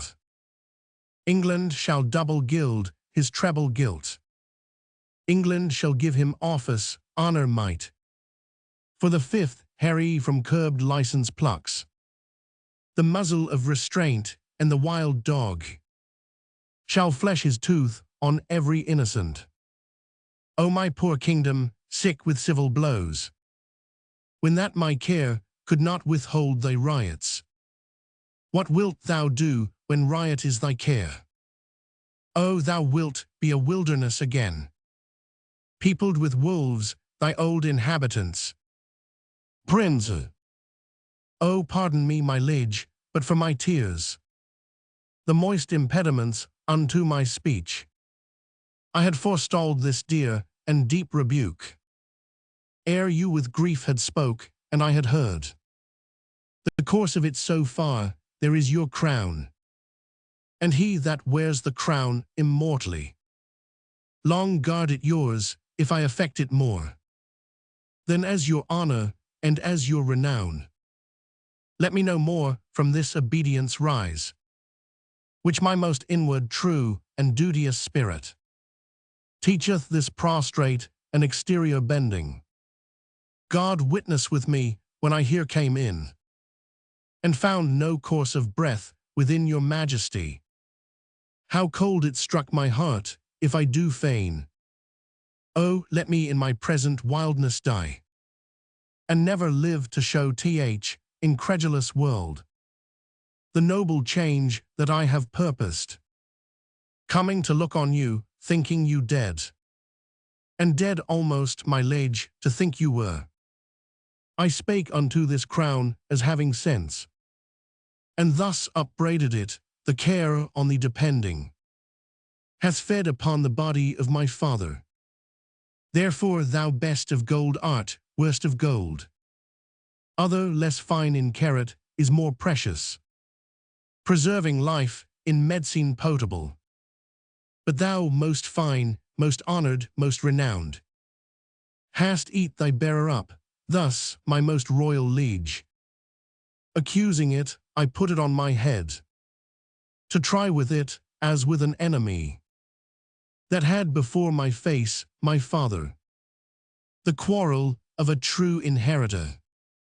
But if it did infect my blood with joy, or swell my thoughts to any strain of pride, if any rebel or vain spirit of mine did with the laced affection of a welcome give entertainment to the might of it, let God for ever keep it from my head, and make me as the poorest vassal is, that doth with awe and terror kneel to it. King, O my son, God put it in thy mind to take it hence, that thou mightst win the more thy father's love, pleading so wisely in excuse of it. Come hither, Harry, sit thou by my bed, and hear, I think, the very latest counsel that ever I shall breathe. God knows, my son, by what bypaths and indirect crooked ways I met this crown, and I myself know well how troublesome it sat upon my head. To thee it shall descend with better quiet, better opinion, better confirmation.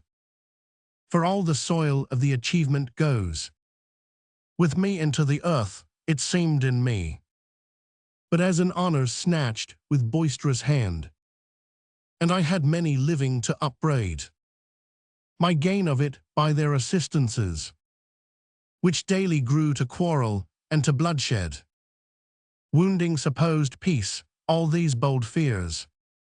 Thou seest with peril I have answered, for all my reign hath been but as a scene, acting that argument, and now my deaths changes the mood, for what in me was purchased falls upon thee in a more fairer sort.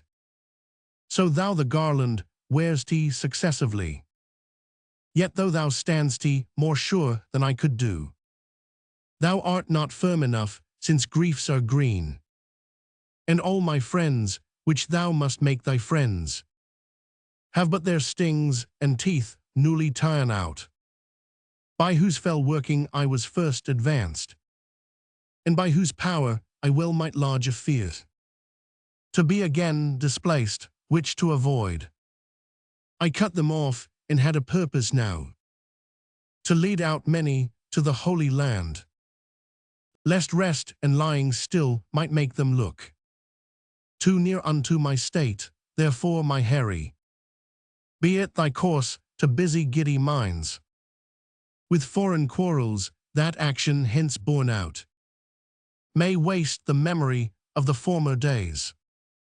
More would I, but my lungs are wasted so, that strength of speech is utterly denied me.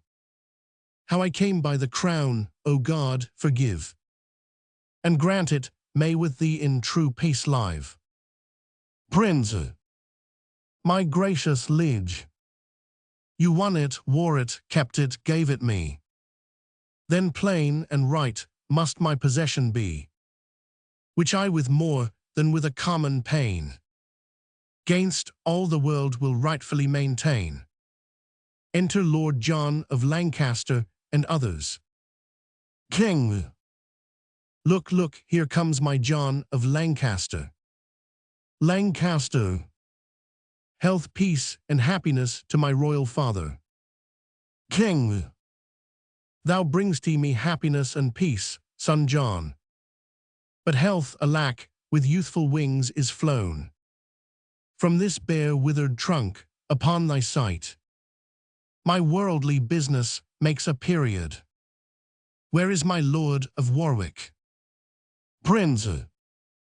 My lord of Warwick. Enter Warwick and others. King. Doth any name particular belong unto the lodging where I first did swoon? Warwick. 'Tis called Jerusalem, my noble lord.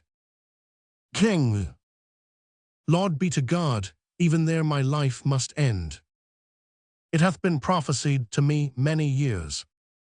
I should not die but in Jerusalem, which vainly I supposed the Holy Land. But bear me to that chamber, there I'll lie. In that Jerusalem shall Harry die. Act 5.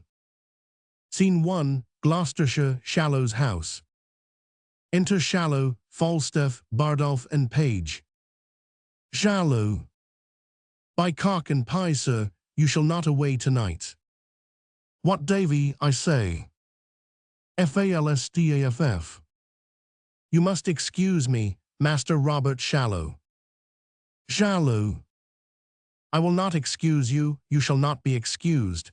Excuses shall not be admitted, there is no excuse shall serve, you shall not be excused. Why, Davy? Enter Davy. Davy. Here, sir. Shallow. Davy, Davy, Davy, Davy, let me see, Davy, let me see, Davy, let me see. Yea, marry William Cook, bid him come hither. Sir John, you shall not be excused. Davy. Marry, sir, thus, those precepts cannot be served, and again, sir, shall we sow the hayed land with wheat. Shallow. With red wheat, Davy, but for William Cook, are there no young pigeons? Davy. Yes, sir, here is now the smith's note for shoeing and plough irons. Shallow. Let it be cast and paid. Sir John, you shall not be excused. Davy. Now, sir, a new link to the bucket must needs be had. And, sir, do you mean to stop any of William's wages about the sack he lost the other day at Hinckley Fair? Shallow. He shall answer it. Some pigeons, Davy, a couple of short-legged hens, a joint of mutton, and any pretty little tiny kickshaws, tell William Cook. Davy. Doth the man of war stay all night, sir? Shallow. Yea, Davy, I will use him well. A friend ith court is better than a penny in purse. Use his men well, Davy, for they are errant knaves, and will backbite. Davy. No worse than they are backbitten, sir, for they have marvellous foul linen. Shallow. Well conceited, Davy, about thy business, Davy. Davy. I beseech you, sir, to countenance William Visor of Woncott against Clement Perks, O.T.H. Hill. Shallow. There is many complaints, Davy, against that Visor. That Visor is an errant knave, on my knowledge. Davy. I grant your worship that he is a knave, sir, but yet God forbid, sir, but a knave should have some countenance at his friend's request. An honest man, sir, is able to speak for himself when a knave is not. I have served your worship truly, sir, this 8 years, and if I cannot once or twice in a quarter bear out a knave against an honest man, I have but a very little credit with your worship. The knave is mine honest friend, sir, therefore I beseech your worship let him be countenanced. Shallow. Go to, I say he shall have no wrong. Look about, Davy. Where are you, Sir John? Come, come, come, off with your boots. Give me your hand, Master Bardolph. Bardolph. I am glad to see your worship. Shallow.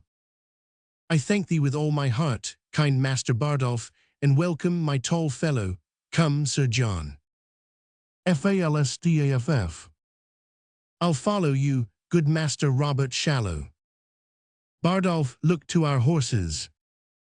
Exeunt Bardolph and Page. If I were sawed into quantities, I should make 4 dozen of such bearded hermits, staves as Master Shallow. It is a wonderful thing to see the semblable coherence of his men's spirits and his. They by observing of him do bear themselves like foolish justices. He, by conversing with them, is turned into a justice-like serving man. Their spirits are so married in conjunction with the participation of society that they flock together in consent, like so many wild geese. If I had a suit to Master Shallow, I would humor his men with the imputation of being near their master.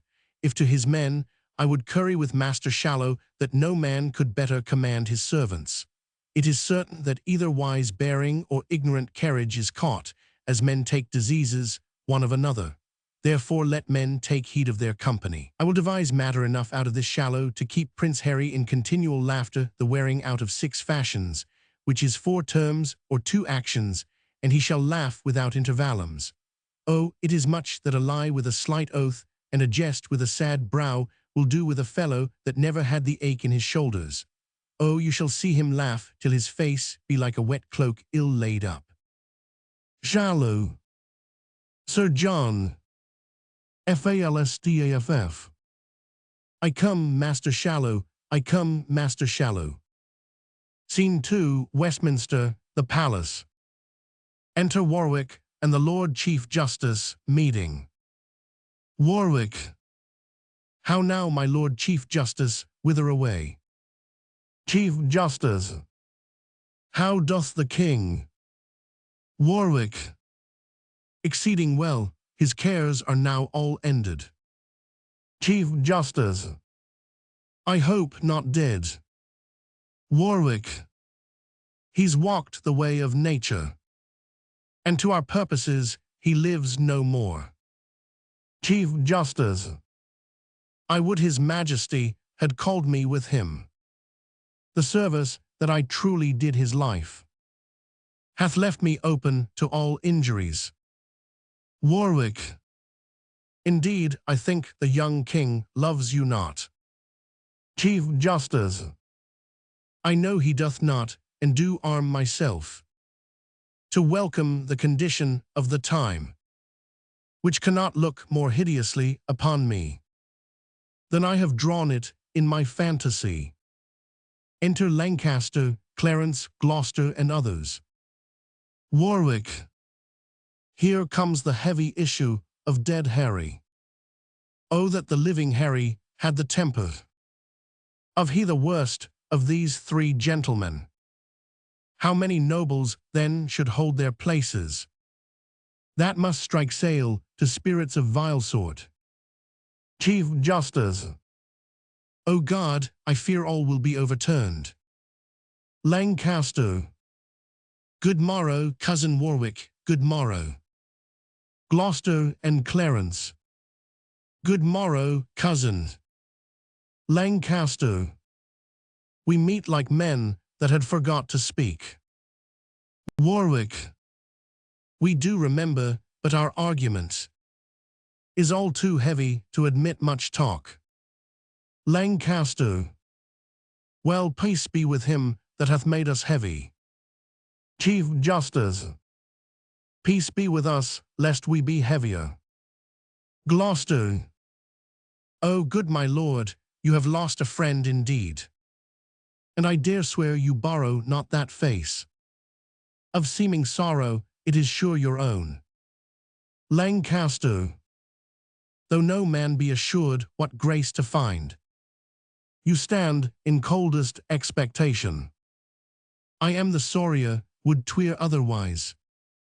Chapter 150, Errants. Well, you must now speak, Sir John Falstaff fair, which swims against your stream of quality. Chief Justice. Sweet princes, what I did in honor, led by th impartial conduct of my soul. And never shall you see that I will beg a ragged and forestalled remission, if truth and upright innocency fail me. I'll to the king my master that is dead, and tell him who hath sent me after him. Warwick. Here comes the prince. Enter King Henry V, attended. Chief Justice. Good morrow, and God save your majesty. King. This new and gorgeous garment, majesty, sits not so easy on me as you think. Brothers, you mix your sadness with some fear.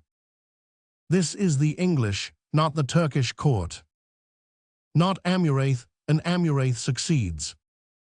But Harry, yet be sad, good brothers. For by my faith, it very well becomes you. Sorrow so royally in you appears, that I will deeply put the fashion on. And wear it in my heart, why then be sad?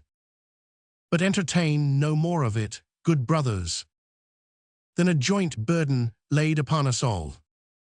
For me, by heaven, I bid you be assured, I'll be your father and your brother too. Let me but bear your love, I'll bear your cares. Yet weep that Harry's dead, and so will I. But Harry lives, that shall convert those tears by number into hours of happiness. Princes. We hope no otherwise from your majesty. King. You all look strangely on me, and you most. You are, I think, assured I love you not. Chief Justice. I am assured, if I be measured rightly, your majesty hath no just cause to hate me. King. No. How might a prince of my great hopes forget so great indignities you laid upon me? What rate rebuke, and roughly send to prison? Th immediate heir of England, was this easy? May this be washed in lethe and forgotten. Chief Justice. I then did use the person of your father. The image of his power lay then in me, and in the administration of his law.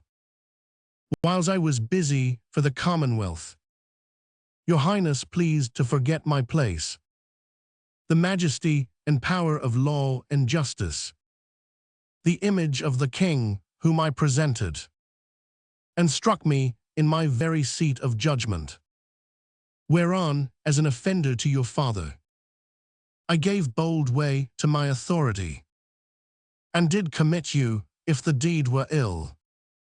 Be you contented, wearing now the garland, to have a son set your decrees at naught, to pluck down justice from your awful bench, to trip the course of law and blunt the sword that guards the peace and safety of your person, nay more, to spurn at your most royal image, and mark your workings in a second body. Question your royal thoughts, make the case yours. Be now the father, and propose a son. Hear your own dignity so much profaned. See your most dreadful laws so loosely slighted. Behold yourself so by a son disdained. And then imagine me taking your part, and in your power soft silencing your son. After this cold considerance, sentence me. And as you are a king, speak in your state. What I have done that misbecame my place, my person, or my liege's sovereignty. King. You are right, Justice, and you weigh this well. Therefore still bear the balance and the sword.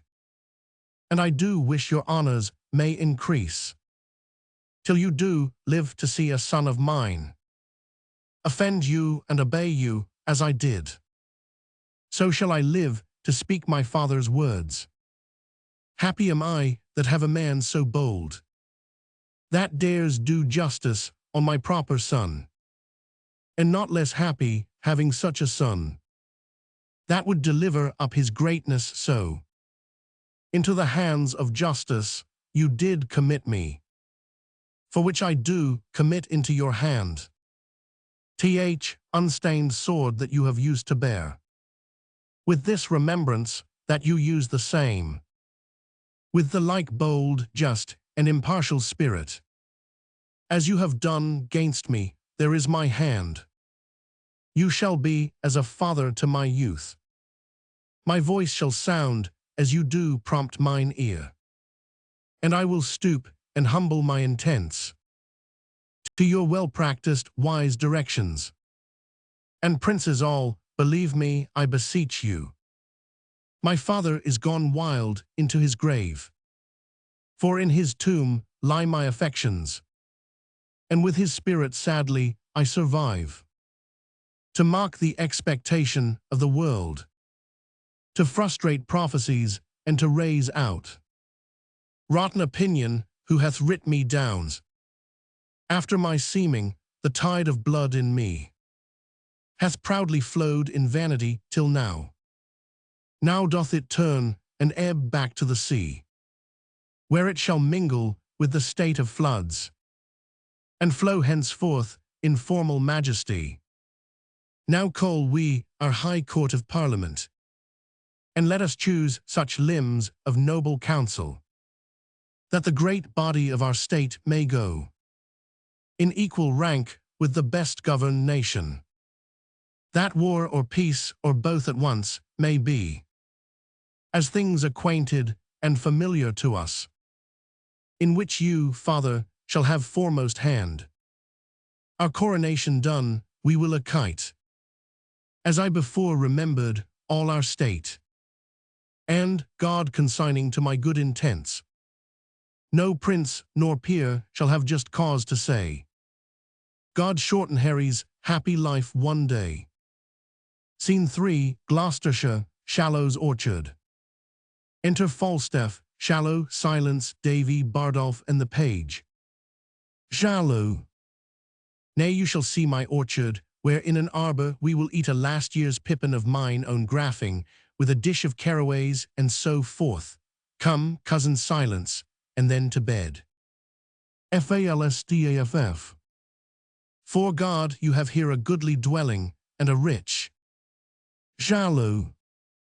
Baron, baron, baron, beggars all, Sir John, marry good air, spread Davy, well said Davy.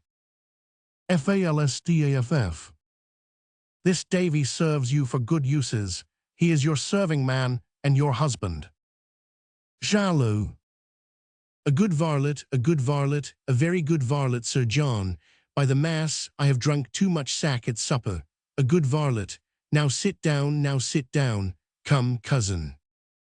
Silence. Ah, sirrah, quoth they, we shall do nothing but eat, and make good cheer, and praise God for the merry year, when flesh is cheap, and females dear, and lusty lads roam here and there, so merrily, and ever among so merrily. Falstaff. There's a merry heart, good Master Silence, I'll give you a health for that anon. Shallow. Give Master Bardolph some wine, Davy. Davy. Sweet sir, sit, I'll be with you anon, most sweet sir, sit. Master Page, good Master Page, sit. Proface, what you want in meat, we'll have in drink, but you must bear the heart's all. Shallow. Be merry, Master Bardolph, and my little soldier there, be merry. Silence. Be merry, my wife has all. For women are shrews, both short and tall. Tease merry in hall, when beards wag all. And welcome, merry Shrovetide. Be merry, Falstaff. I did not think Master Silence had been a man of this metal. Silence. Who I have been merry twice, and once ere now. Enter Davy. Davy. There's a dish of leather coats for you. Shallow. Davy. Your worship, I'll be with you straight. A cup of wine, sir. Silence. A cup of wine that's brisk and fine. And drink unto thee, lemon mine. And a merry heart lives long, Falstaff. Well said, Master Silence. Silence. And we shall be merry, now comes in the sweet O-th night. Falstaff. Health and long life to you, Master Silence. Silence. Fill the cup and let it come. I'll pledge you a mile to th bottom. Shallow. Honest Bardolph, welcome, if thou want'st anything and wilt not call, beshrew thy heart. Welcome, my little tiny thief, and welcome indeed too. I'll drink to Master Bardolph, and to all the caballeros about London. Davy. I hope to see London once ere I die. Bardolph. And I might see you there, Davy. Shallow. By the mass, you'll crack a quart together, ha, will you not, Master Bardolph? Bardolph. Yea, sir, in a pottle pot. Shallow. By God's liggins, I thank thee, the knave will stick by thee, I can assure thee that, he will not out he, tays true bred. Bardolph. And I'll stick by him, sir. Shallow. Why there spoke a king, lack nothing, be merry. Knocking within. Look who's at door there, ho, who knocks. Falstaff. To silence, seeing him take off a bumper, why now you have done me right. Silence. Do me right. And dub me knight. Samingo. Is't not so. Falstaff. 'Tis so. Silence. Is so, why then, say an old man can do somewhat. Enter Davy. Davy. An't please your worship, there's one pistol come from the court with news. Falstaff. From the court, let him come in. Enter pistol. How now, pistol? Pistol. Sir John, God save you. Falstaff. What wind blew you hither, pistol? Pistol. Not the ill wind which blows no man to good. Sweet knight, thou art now one of the greatest men in this realm. Silence. By'r lady, I think he be, but Goodman Puff of Barson. Pistol. Puff. Puff in thy teeth, most recreant coward base. Sir John, I am thy pistol and thy friend. And helter-skelter have I rode to thee. And tidings do I bring, and lucky joys. And golden times, and happy news of price. Falstaff. I pray thee now, deliver them like a man of this world. Pistol. A fouter for the world and worldlings base. I speak of Africa and golden joys. Falstaff. O base Assyrian knight, what is thy news? Let King Cophetua know the truth thereof. Silence. And Robin Hood, Scarlet and John. Pistol. Shall dunghill curs confront the Helicons? And shall good news be baffled? Then, pistol, lay thy head in fury's lap. Shallow. Honest gentleman, I know not your breeding. Pistol. Why then, lament therefore. Shallow. Give me pardon, sir. If, sir, you come with news from the court, I take it there's but two ways, either to utter them or conceal them. I am, sir, under the king, in some authority. Pistol. Under which king, Basonian, speak or die. Shallow. Under King Harry. Pistol. Harry the Fourth or Fifth. Shallow. Harry the Fourth. Pistol. A founder for thine office.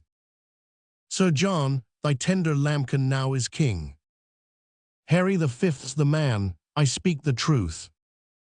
When pistol lies, do this, and fig me like the bragging Spaniard. Falstaff. What, is the old king dead? Pistol.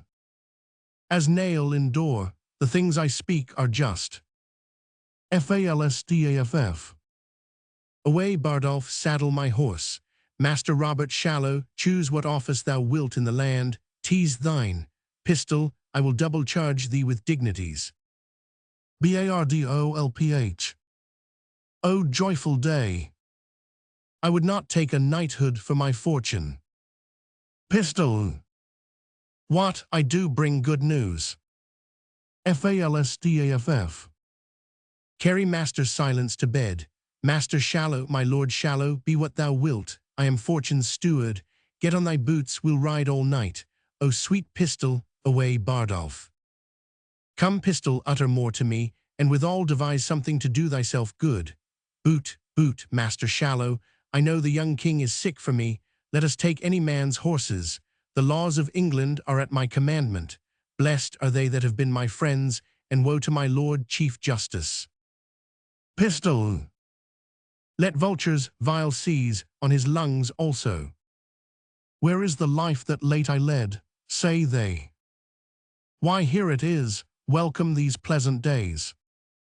Scene 4, London, a street. Enter Beadles, dragging in hostess quickly and doll tearsheet. Hostess. No, thou errant knave, I would to God that I might die, that I might have thee hanged. Thou hast drawn my shoulder out of joint. First Beadle. The constables have delivered her over to me, and she shall have whipping cheer enough, I warrant her. There hath been a man or two lately killed about her. Doll.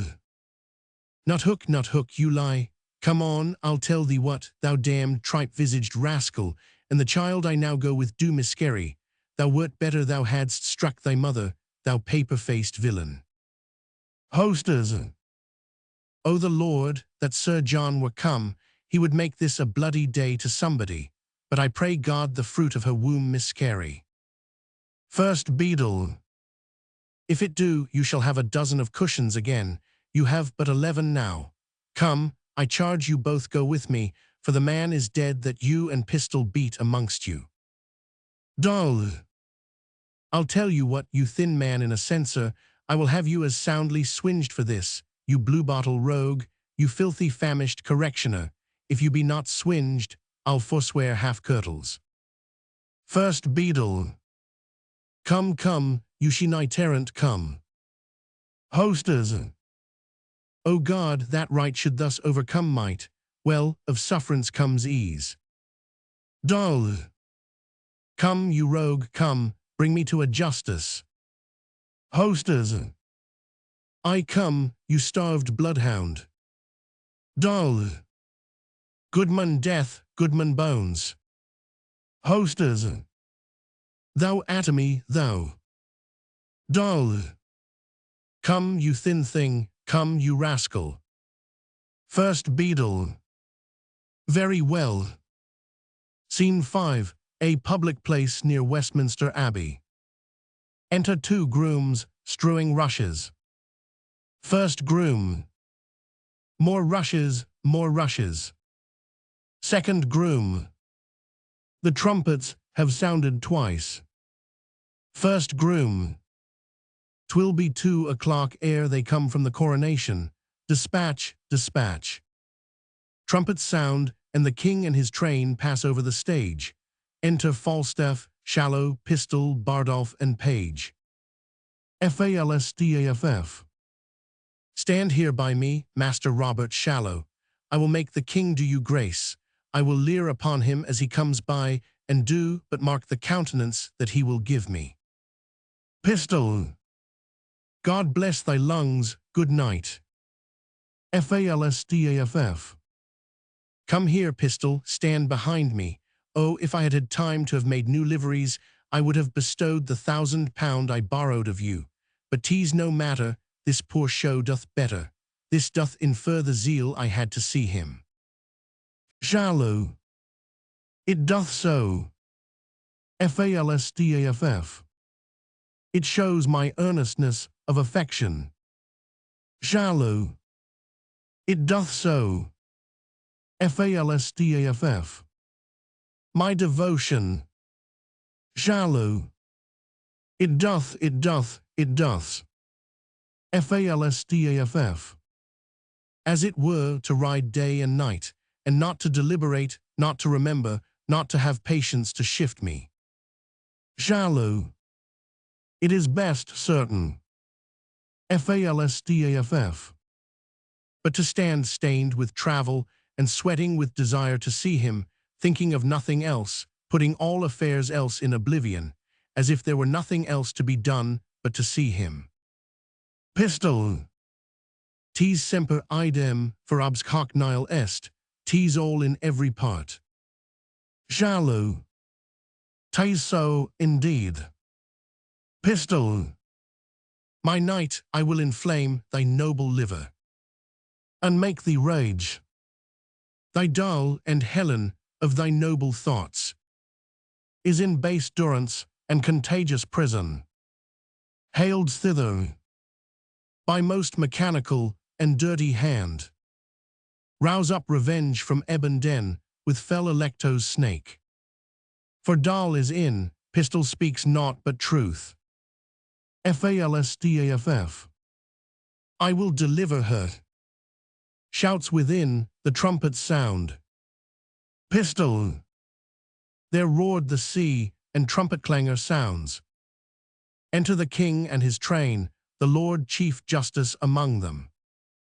Falstaff. God save thy grace, King Hal, my royal Hal. Pistol. The heavens thee guard and keep, most royal imp of fame. Falstaff. God save thee, my sweet boy. King. My Lord Chief Justice, speak to that vain man. Chief Justice. Have you your wits, know you what tease you speak? Falstaff. My king, my Jove, I speak to thee my heart. King. I know thee not, old man, fall to thy prayers. How ill white hairs becomes a fool and jester. I have long dreamt of such a kind of man. So surfeit-swelled, so old and so profane. But being awaked, I do despise my dream. Make less thy body hence, and more thy grace. Leave gormandizing, know the grave doth gape. For thee thrice wider than for other men. Reply not to me with a fool-born jest. Presume not that I am the thing I was. For God doth know, so shall the world perceive, that I have turned away my former self. So will I those that kept me company. When thou dost hear I am as I have been. Approach me, and thou shalt be as thou wast, the tutor and the feeder of my riots. Till then I banish thee on pain of death, as I have done the rest of my misleaders, not to come near our person by 10 mile. For competence of life I will allow you. That lack of means enforce you not to evils. And as we hear you do, reform yourselves. We will, according to your strengths and qualities, give you advancement, be it your charge, my lord, to see performed the tenor of our word. Set on. Exeunt king with his train. Falstaff. Master Shallow, I owe you £1,000. Shallow. Yea, marry, Sir John, which I beseech you to let me have home with me. Falstaff. That can hardly be, Master Shallow. Do not you grieve at this. I shall be sent for in private to him. Look you, he must seem thus to the world. Fear not your advancements. I will be the man yet that shall make you great. Shallow. I cannot perceive how, unless you give me your doublet and stuff me out with straw. I beseech you, good Sir John, let me have 500 of my 1,000. Falstaff. Sir, I will be as good as my word. This that you heard was but a colour. Shallow. A colour that I fear you will die in, Sir John. Falstaff. Fear no colours, go with me to dinner. Come, Lieutenant Pistol, come, Bardolph, I shall be sent for soon at night. Enter the Lord Chief Justice and Prince John, officers with them. Chief Justice, go carry Sir John Falstaff to the fleet. Take all his company along with him. Falstaff. My lord, my lord. Chief Justice, I cannot now speak, I will hear you soon. Take them away. Pistol. Si fortuna me tormenta, spero me contenta. Exeunt all but Prince John and the Lord Chief Justice. Lancaster. I like this fair proceeding of the King, S. He hath intent his wanted followers shall all be very well provided for, but all are banished till their conversations appear more wise and modest to the world. Chief Justice. And so they are. Lancaster. The King hath called his Parliament, my lord. Chief Justice. He hath. Lancaster. I will lay odds that, ere this year expire, we bear our civil swords and native fire. As far as France, I heard a bird so sing, whose music, to my thinking, pleased the King. Come, will you hence? Epilogue. First my fear, then my courtesy, last my speech. My fear is your displeasure, my courtesy my duty, and my speech to beg your pardons. If you look for a good speech now, you undo me, for what I have to say is of mine own making, and what indeed I should say will, I doubt, prove mine own marring, but to the purpose, and so to the venture. Be it known to you, as it is very well, I was lately here in the end of a displeasing play, to pray your patience for it, and to promise you a better. I meant indeed to pay you with this, which, if like an ill venture it come unluckily home, I break, and you, my gentle creditors, lose. Here I promised you I would be, and here I commit my body to your mercies. Bate me some, and I will pay you some, and as most debtors do, promise you infinitely. If my tongue cannot entreat you to acquit me, will you command me to use my legs? And yet that were but light payment, to dance out of your debt. But a good conscience will make any possible satisfaction, and so would I all the gentlewomen here have forgiven me. If the gentlemen will not, then the gentlemen do not agree with the gentlewomen, which was never seen before in such an assembly. One word more I beseech you. If you be not too much cloyed with fat meat, our humble author will continue the story, with Sir John in it, and make you merry with fair Catherine of France, where for anything I know Falstaff shall die of a sweat, unless already he be killed with your hard opinions, for Oldcastle died a martyr, and this is not the man. My tongue is weary, when my legs are too, I will bid you good night.